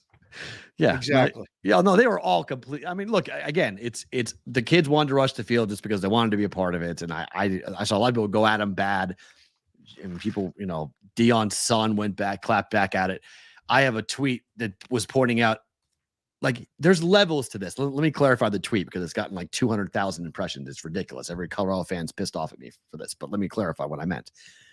TCU is not a good football team. Okay. We thought they were going in, but they're not. They're not good. Right. They beat them. They won 45-42. They gave up 42 points to TCU. Houston kept TCU to half that this past weekend, by the way. So just give you an idea there. Then they went and beat a bad Nebraska team. We all know Nebraska's not good. Okay. Yes. They beat a team, their in-state rival, that they were 24-point favorites. Now, you said the line means nothing because it's got other factors. I'll give it to you, but they should have won that game easily. They had a lot more talent than Colorado State. I'm okay. Did they though? Yeah. I mean, the two receivers. Once Hunter went out, that was a big huge thing. It's massive. But when I say that, like, you have to pump the brakes on Colorado, what I mean by that is not on Deion or what Deion's doing, not on the fact that he's changing college football, not on the fact that he's the face of college football. Those things are all facts. What I mean is I'm seeing people talk about them as a top 10 team in the country. And I'm seeing people talk about them, yes, as a national championship contender. Like, what do they got to do to get in the national championship? They're 21-point dogs to Oregon this coming weekend. They're going to get killed at Oregon. And I'm not going to celebrate it, okay? I'm not going to celebrate. I'm not going to say, I'm just saying what nobody thought that the Buffaloes would win 4 games. The 3.5, everyone was betting under. People were saying it's the worst roster in college football. We didn't say any of that. We said, let's see what he does. Because this guy's got something. He's got the touch. He's just a charismatic, amazing personality who is proving he can coach, recruit, and win. There's no debating on that. People are hating on that. I'm not hating on that. What I am hating on is the people who are now trying to run around and say that this team is on the same level as a USC or a Texas or a Georgia. Like, whoa. We're not even like close to that. Okay. And now the bad news comes down that Travis Hunter's out 3 weeks. It sucks that he's out for a cheap shot, dirty hit. That sucks because that play was absolutely nasty. And you felt for the kid because he was hurt. That was a serious hit, a serious late hit by that safety coming over who was trying to send the message. I love college football rivalries. I hate it when it goes too far and somebody gets hurt. It was, even if it was just like a beat sooner and it was finishing the play, you could buy it. But the ball landed. Like, Travis Hunter let up and he got blasted. That game was like the Longest Yard movie where it was the guards. 9 15-yard penalties came down on Colorado State. There was a lot of penalties. There was a lot of stuff going on. And like when half the country. Would you have been okay with ejections? What, no one got ejected from that game? No, not that I saw. I was waiting for it. I was like, someone needs to get ejected because you have to do something to stop this because both sides, I mean, Shedeur Sanders stuck his finger in a defensive guy's eye. He reached inside of his helmet and poked his eye. Yeah, that was dirty too. Like that game on both sides was just a street fight, man. Nasty. I saw somebody compare it to the guards in a prison, or the guards and the prisoners in the Longest Yard. I was like, yeah, that was it. Like that was played in a couple of those games growing up. There was nasty tackle football games that I played in a couple of times. It's rough. Tyler just sent me a text. They're going to be dogs in 8 of their last 9 games. Yeah, they're going to get killed this weekend. Oregon team. I don't know if they're going to get killed. I mean, but they're going to have to. How many points will Oregon score? What's the total in this game? Because somebody asked me, and I said I'd make it 70 minimum. Wow.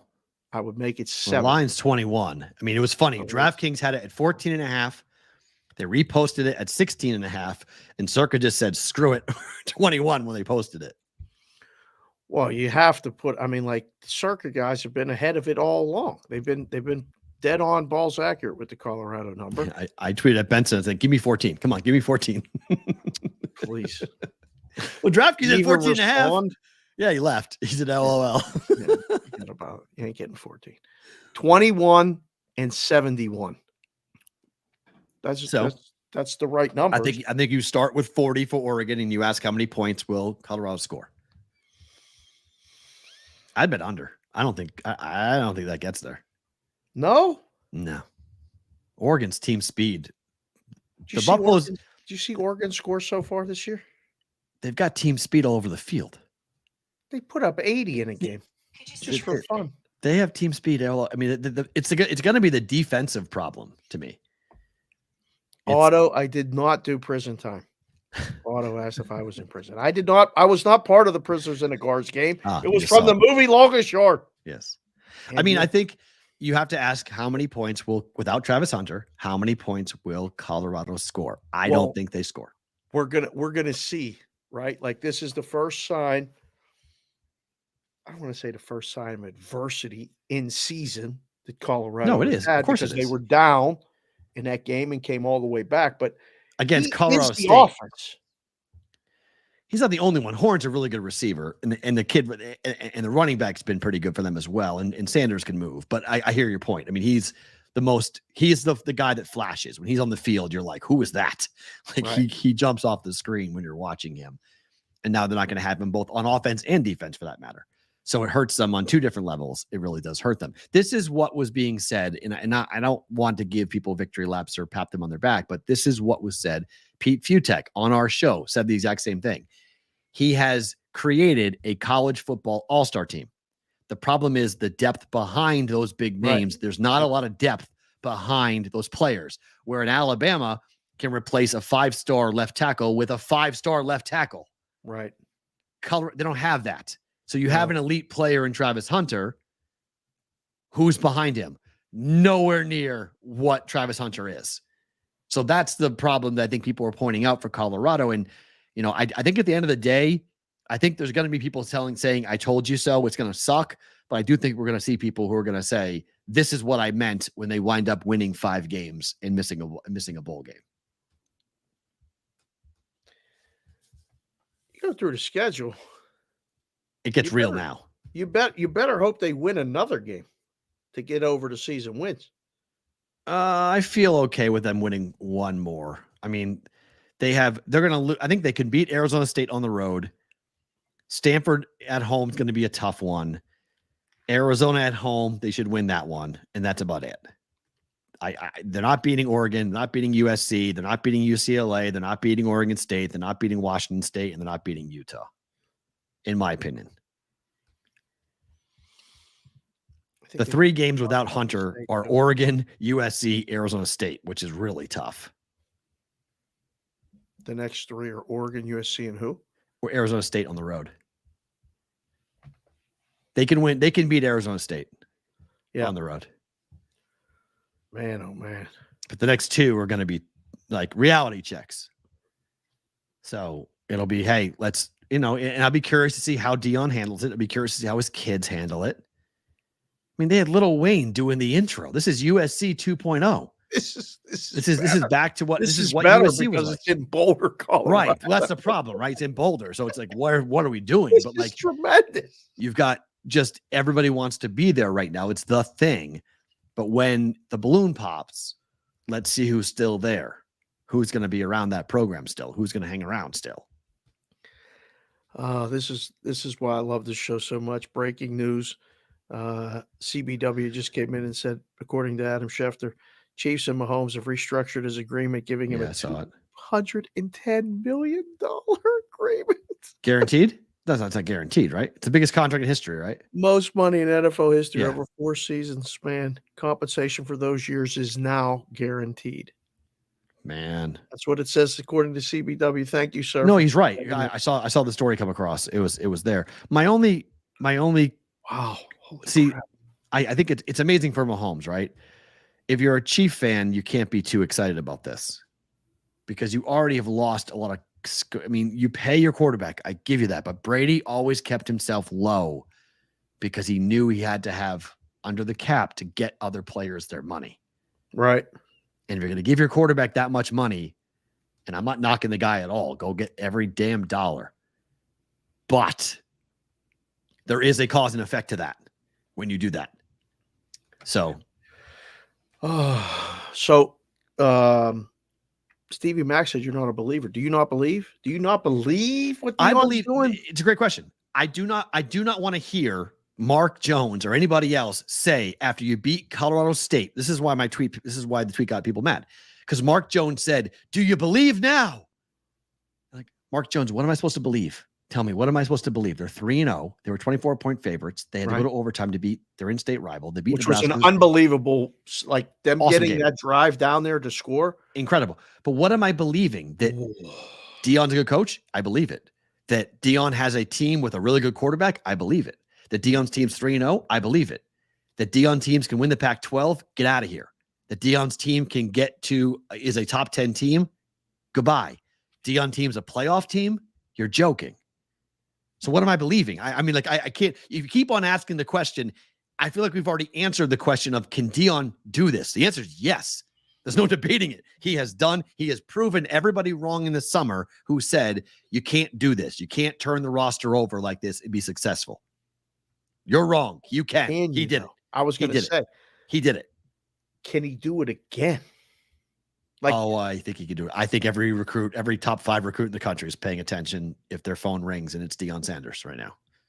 The question's answered. Do I believe? You're asking it as if like there's some question. There's not a question right now. Deion Sanders is the face of college football in 2023. It's so crazy because like you're watching the games and the Aflac commercials on Deion. KFC commercial, him and Shador were in the commercial. Like he made $1.2 million this week for his sunglasses line. $1.2 million on the sunglasses he launched. Incredible. Just by the sales. Everyone wanted to buy his because he gave the kids all the sunglasses. He did a name, image, and likeness deal with all of his own players. Like he's getting them paid. Yeah. You tell me every recruit in the country, every 5-star kid doesn't want to go play for that? Go play for him? Now, can you do it without his kid being the quarterback? I don't know. He may not have to prove it. He'll get to go where he wants to go. Did he want to stay in Colorado? Does he want to go to the SEC? Does he want to go to the NFL? I mean, he's not going to win double-digit games this year, but he's going to take his team to a bowl game most likely. But even if he doesn't, he can say, I need help. The depth is why. We got hurt. Injuries happen. I need better players. I need more depth. If they win this week? Then I'll say that they are a top 10 team. If they win this week. They beat Oregon without Travis Hunter on the road. I will sit here on Monday morning. I will come in and say Colorado is a top 10 team, and they are a legitimate contender for the Pac-12 championship, and that would put them into a college football playoff conversation. They ain't winning this week. They ain't winning this week. But if they would, if they could, they would, I'm going to the game at USC next week. Okay. I'll be quiet. I'm not gonna say you're wrong. Wait, are they home against USC? They're home. Home against USC. Yeah, it's at Oregon, home for USC. I ain't going to Boulder. Yeah, that's a hike and a half. But I'm just saying, stop asking, do we believe, everybody? Okay, stop. It's in broadcasters, stop asking, because it's almost like it's now almost insulting. There's nothing to believe in terms of what this team is. You have to clarify what you're asking me to believe. I believe in Deion. I believe in this team. I believe that we didn't fully appreciate what he was cooking, but there's levels to this stuff. Okay, they're at their level. I'm not putting them up a ring, which is the next rung is Pac-12 championship contender. No, they're not in that. They're not there. I don't believe that. No. Alabama's out of the top 10 for the first time in 8 years. Alabama's been ranked for 249 consecutive weeks. Remember, there are 52 weeks in a year. Oh boy. Ranked 249 consecutive weeks they've been ranked. And here comes at an hour and 30 minutes already with the show. Yes. I feel like we just started. Yeah, we flew. Alabama, 249 consecutive weeks. They're 13th in the latest AP poll, and they are in jeopardy of dropping out of the rankings if they lose to Ole Miss this week. I've been waiting for this one to pop up on the rundown. I feel like we just started. We're an hour and a half in. Where's TJ at? He said, where's all your people? Where they at? Hold on. I want to see if I can get this on the screen. Where are they at? On the news that on the news this is what he sent to me on the news that Jalen Milroe is going to be the starting quarterback. For This is those what of I you got. that can't see, put your glasses on. It says, "Oh my God." There's a kid holding on to a ride going, oh my God.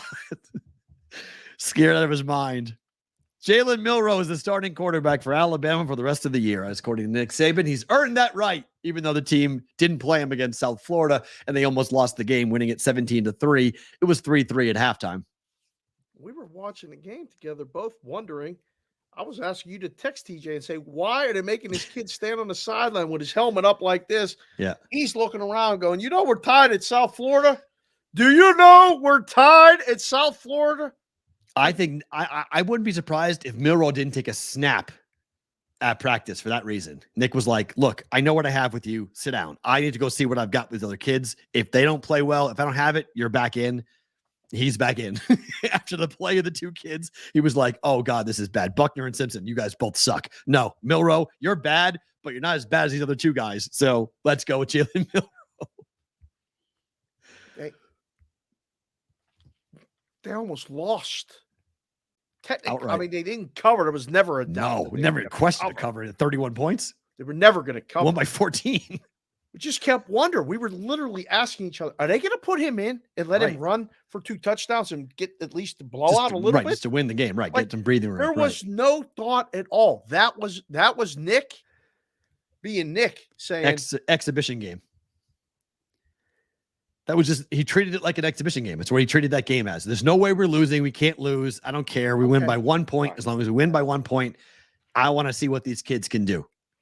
Before we play Ole Miss, I got to see what these kids can do. And boy, they both were bad. That's fine. You got to win. He did. 17-3. He won. You're 7-point favorites at home against the guy. Against with a team that can score. South Florida couldn't score. He's up against Anakin Skywalker coming in. This is like the this is Darth Vader. This is the kid that you just don't want to see on the other side because he loves nothing more than to needle Nick Saban, which he will do all week long. If you don't follow either Ole Miss or Lane Kiffin on social, you have to do it this week because you know it's coming. He's gonna rile the bear up with something. You think? Oh, you're frozen and you got a perfect face. We could put that on your social. That is on your LinkedIn page, that picture there. That was perfect. You were just smiling, relaxed. That was good. Yeah. Oh, you're back. Okay. Lane Kiffin always does it the week of Alabama. He always needles Nick. He says something to get under his skin. It's awesome. Can they lose this game? Ole Miss or Alabama? Alabama. 100%. 100%. Take +7. It's Monday, so we'll have a whole week to talk about and think about this. Uh-huh. Yeah, that's your first thought. Chat. Oh, yeah, 100%. Bunch of people in here right now. Over +7. First thought. Over +7. Alabama -7. Ole Miss +7. Who you got? Oh, I think Ole Miss money line is a very good bet. The last time Ole Miss beat Alabama, it was in Tuscaloosa in 2015. They won 43-37. They're going to have to score a ton. Have to be that. This can't be that type of game for who? Alabama? Yeah, it was Chad Kelly, who went on to play in the NFL. Jake Coker was the quarterback for Alabama. Derrick Henry was the running back for Alabama. Derrick Henry had a whale of a game. 55 is the total. 55. -7 and 55. So Ole Miss outright. Ole Miss. For you guys who are curious, the last time an Alabama game with Ole Miss finished under 30 points was a 25-0 win in 2013. The scores since 2015 have been the following: 43-37 a win, 48-43 loss, 66-3 loss, 62-7 loss, 59-31 loss, 63-48 loss, 42-21 loss, 30-24 last year, which is under 55. Since 2013, 2 games between Alabama and Ole Miss have gone under 54. and Lane puts up points. This is crazy. We didn't get one. Oh, there's a Bama. Percy Roscoe just came in. He's the first person to say Bama. Our entire crew that's in here has Ole Miss, Ole Miss, Ole Miss outright, Ole Miss, Ole Miss. Oh, JC from KC, Ole Bama. You got me, JC from KC. I just went back and scrolled up. Ole Miss +7, Ole Miss money line, Ole Miss. Arctic says this is going to be the squarest dog of the week. Is it going to be the squarest dog of the week? 100%. In college, at least. Yeah, he's right. Doesn't mean the squares. Doesn't mean the squares are going to lose. Dogs get there. Yeah. It doesn't mean it's not going to come in. One of my wife's pharmacist friends used to. I'll never forget when she called it the box game of the week. She came up to me. She said, we were out to dinner. She's like, "What's that box game of the week you talk about?" I'm like, "The square." She says, "Yeah, the square, the box game of the week." I don't know if this is it. This is going to be. This is a 12:30 time slot. This is perfect. This will Pacific, take up all right? watching and listening. 12:30 Pacific, though, right? 12:30 Pacific, 3:30 Eastern. Yeah, typical time slot. Perfect. Time CBS, slot. Perfect for Alabama. Perfect for Alabama for fans. all of us. Yeah. As I told you, in the game that they lost against Texas at night, I didn't like that because in Tuscaloosa, night games aren't like LSU. Right? The atmosphere is not actually better at night. 2:30 Central Time, giddy up. Yeah. That atmosphere is going to be unbelievable for that. Excellent. For you guys who are on Sirius XM and on Sports Grid, thank you for watching. We appreciate you guys. I know we flew through everything. If you're on YouTube and Twitter, we got a lot more to get to, so we'll try to run through this a little quickly here with bonus time. But you can throw a super chat at us if you want us as well. We'll see if we can get to it. But for you guys who are live, stick around. You guys get bonus time.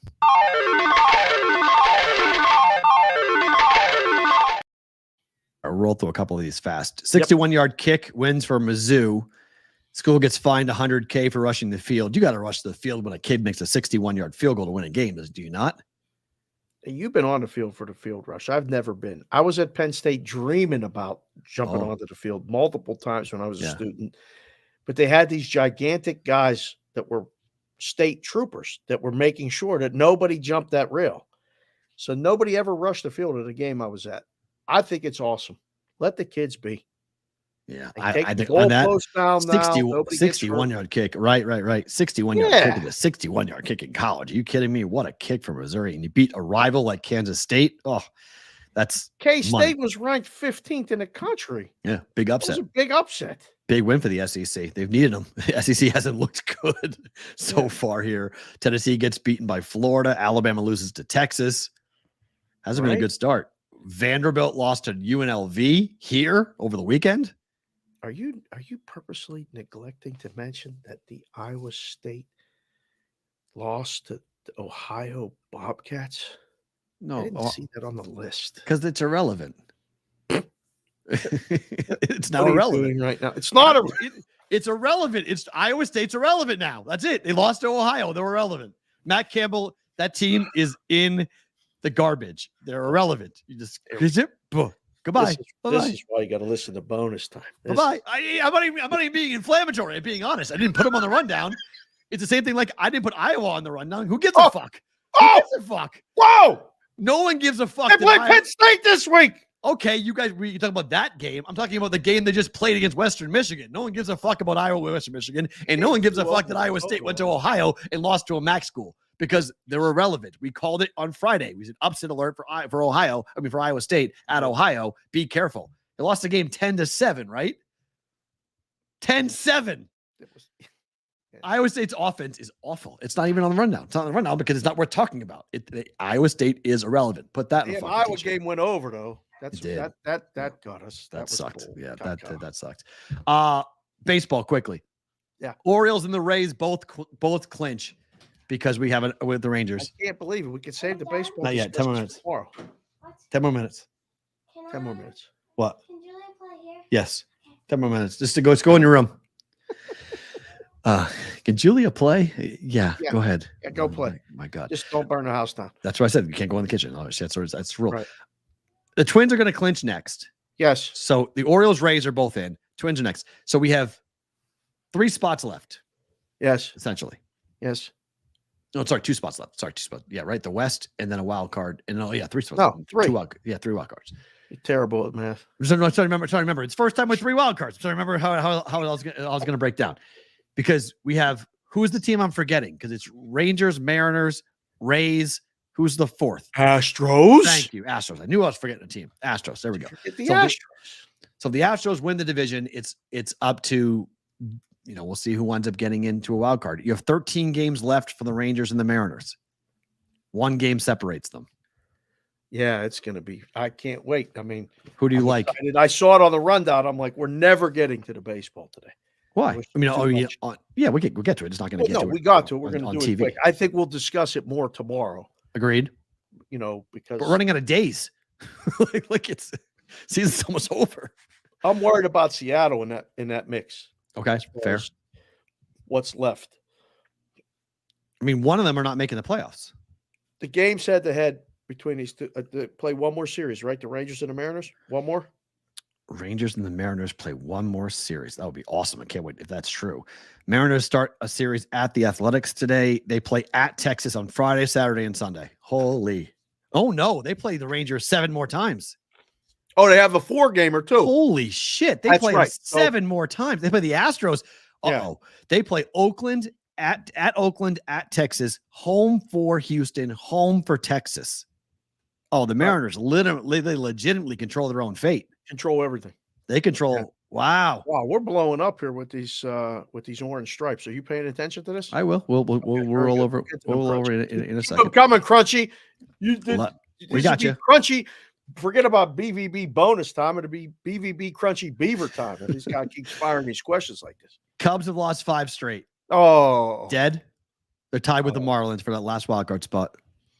Cubs fans. Man, oh man, it's hard to be Chicago fan of anything right now. It's very, very tough. I was sitting with Iggy yesterday. Mm. We had made plans about 10 days ago to talk about going to Chicago, Wrigley, to see a game. He's got his brother lives there. He says, I can take care of the whole thing, take you to a game I've never been. I stopped in there Sunday to say hello. He's like, I said, Iggy, how you feeling? He's like, don't talk to me right now. oh, Well, he went down to see Steele pitch on Friday. Didn't pitch well. He said he only gave up really 3 bad pitches. Well, they cost them all the 6 runs, and they lost. He was going to maybe stay for the Saturday, Sunday game. He said, I had to come back. Cubs play the Pirates starting tomorrow. 3-game series. Must wins. Pirates season wins over. They beat the Yankees yesterday. Got there? Pirates are going to determine Nice. whether the Cubs get in the playoffs. Wow. Marlins got there as well over the weekend. By the way, 5 teams are separated by 2 losses What a for the mess. last 2. I have no idea who's going to 5 teams. 5. I looked at it last night and I got a headache. I said, I'm putting this away right now. There's enough going on. Yeah, a lot. All right. Time. The bus. Oh, no. Everything went fired.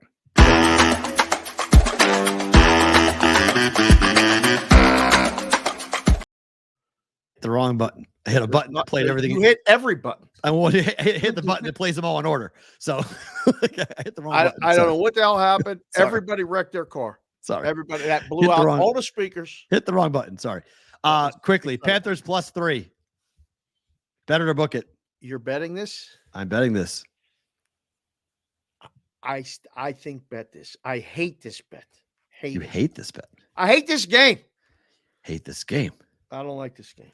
But I think this is the only side. WTF was that? Sorry. Glitchy. Yes, it was glitchy. It was me. Glitchy. It was me. Sorry. Hit the wrong button. Jordan Goroff said, did I just have an aneurysm? Sorry. No, it was me. I hit wrong button. 5 things happen at once. Panthers better to book it. Bet it. There's no choice. Same game teaser. Panthers +9, under Why are you 46 and a doing half. it? Because I like it this much. I'm betting both. You know you're In going to case- lose this. The Saints are going to win by 10. Maybe, but I don't think so. I don't think the Saints blow them out. I'd be surprised. With the total being where the total is, a 10-point win would be kind of stunning. Bear Balling said DJ Perrault on the ones and the twos. It's kind of look like it, right? I will book this one. Okay. Which one beats me? Saints plus Panthers. 10? So then you got to wait. You can't. This is how you lose this. This You looks can't like this bet. cannot You lose. can't bet the +3 and book the +9. That doesn't work. Yes. How? Then the total has to beat me, not the side. No, but the one that's going to beat you is the Saints will win by 10. It'll be It's like I lose both bets then. No, you 30-10. Yeah, but I have Panthers +3. I lose them both. The game's going under 46.5. Okay, but then I lose both bets then. You booked Panthers +3. You bet that. You didn't book that. You bet That's that. what I'm saying. I told you I hate the game. I don't want to touch it. But if I have to pick a side, Yeah. I think the Panthers +3, the game could fall 3. Oh, that's fine. Then I got +9. I can't book this legitimately because that's the side that's going to beat you. I'd say that's why I bet them both, because in case it does fall, I hate fall these 3. same game teasers. Oh, I like them. I know you do. That's why you do it all the time. They're fun. Under 38.5, Steelers and the Browns. Oh man, the way the NFL is. It's gonna be like last night. Both these games are gonna be snooze. Yeah, but this is a much better number. Like the last night's game was 46. Sure. I felt much better about under 46 than I do under 38.5. Black and blue division, Steelers, Browns. Nobody scores. Agita, but yes, I think you can. I can't tell you who wins. I can't bet it. I don't know who wins. I get the Browns can win this game tonight. The injuries for the Steelers are significant. I lean Steelers, but I can't bet it. I'll be watching them on in-game live, just trying to get under. I think you start this one legitimately. I think if you're like under 38.5 in-game live after the first quarter, if you get a score in the first 7 minutes, it's going to go to 40 something. That's much better. If you could get it to 40, 43 is the number ideal. Okay. Get under 43, slam it. See, I hope it goes the other way. I hope that we get no scoring in the first quarter and it goes to 30 or 30. Oh, then you could create a tremendous middle here with that. That's what I'm going to try to do. It's just like last night where the fourth quarter we got all crazy. I'm going to try to make sure that I'm going to try to middle it, if I can. And then finally, 2-leg money line parlay: Marlins, Rangers. Marlins against the Mets, Rangers against the Red Sox. Both have to have it. Like the pitching matchups in both games. Oh, Cabrera against Budo? Cabrera 6-0 at home for the Marlins. I like them in Texas. Red Sox. We're going to go with Montgomery? Oh. They've lost 3 games in a row. They got to win tonight. They're at home. They've been on the road. This is the first game off the 7-game road trip. I booked this. Must win. I'm worried about Red Sox. The Rangers lose tonight. This is like one of those games where you look back on and be like, that was when we lost it. You got to win this game tonight. You have no choice. Like, you can't lose this game. You can't come back. You got to beat this Red Sox team. What about Houston at home against Baltimore? Too big. The number is too juicy. It's gigantic, but Baltimore just clinched. Yeah, that's why. This is the bet on the Astros. How about that though? If you did that on Saturday night, Dodgers clinched Sunday 6-1 win. Smoked them. The Mariners are just ripped them, causing problems. So on that. All right, super chat questions from you guys. Bear Maulings, my 2023 Super Bowl exacta: Ravens over Eagles. Thumbs up or thumbs down? Oh, the Bird Super Bowl. I have a friend who's been betting this for 20 years. Hopefully he's right at one point. You're live, Bear. That's Ravens. I got to get annoyed with that. Oh, I'm rooting for Kevin, our guy Kevin in the Orioles. I have the 11-1 ticket on the Ravens. I know you do. Just to get there. So yeah, I don't even need to get to the Super Bowl. It'd be amazing to have Baltimore come here. It'd be phenomenal. Browns losing right tackle for the year. Should you bet Watt props tonight? Bet what? TJ Watt. I thought you said something else. I thought you said Gio to Watt props. No. I was like, did he say Watt props? What is TJ that? TJ Watt. Is that a new abbreviation for a stat like war or something? What the hell? Should you bet? Well, he's going to get a sack, yes. What's the total sacks in a game? Probably what, 4.5? 4.5, really? Wow. I said 2.5. Wow. I think Watson's running for his life. No, I think, let's see.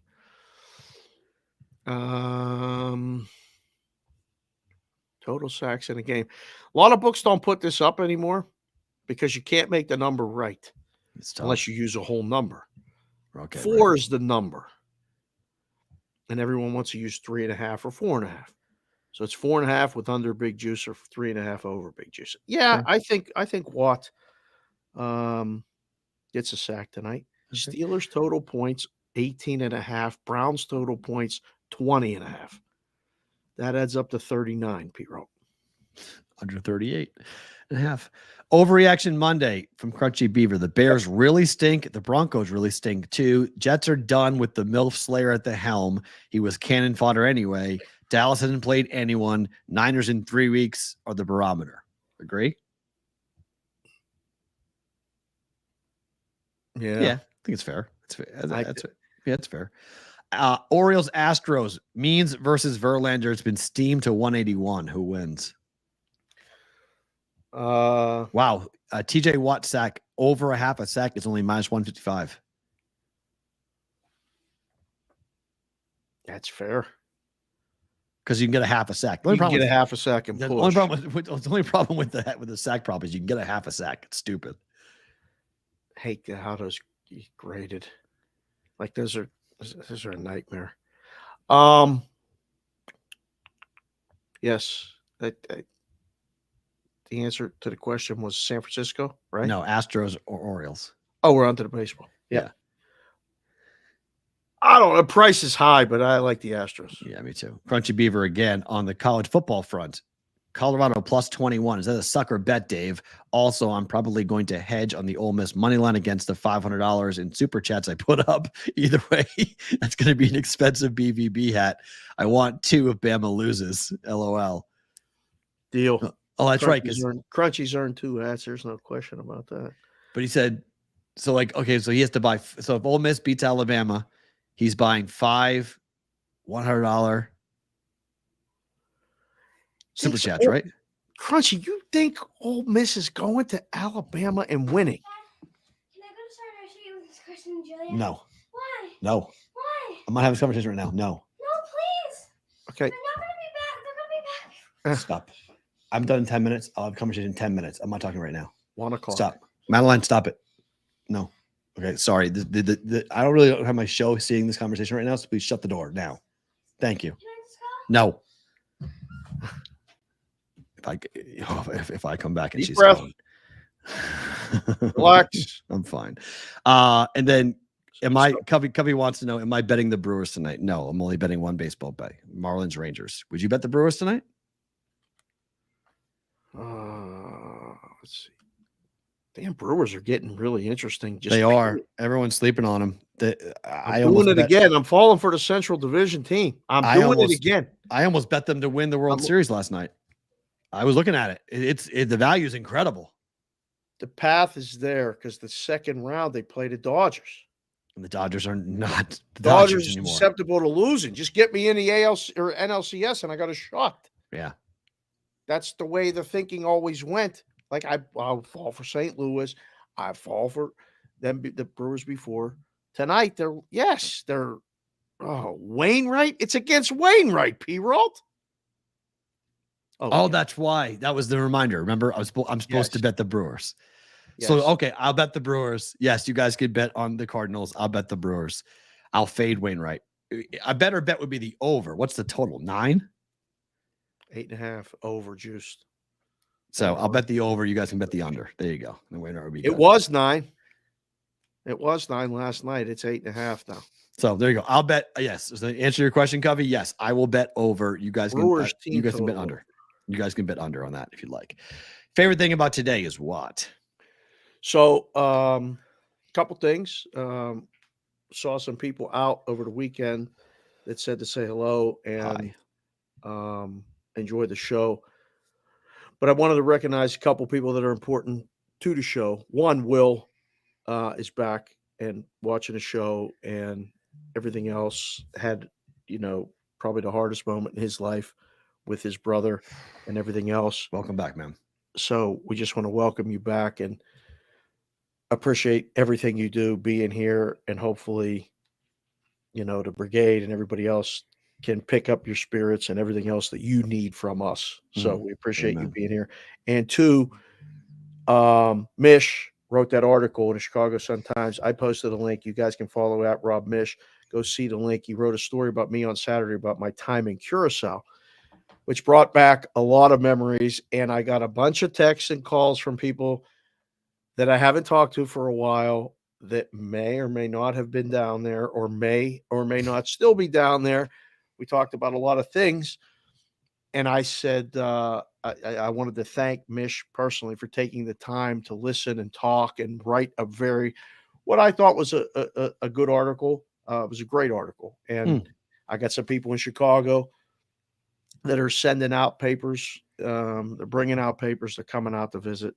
So that is the second thing that I'm very favorite thing about today. And lastly, this morning, I stopped down at the book to say hello to someone, and I walked into a couple wearing a Terry Bradshaw shirt and a Ben Roethlisberger shirt.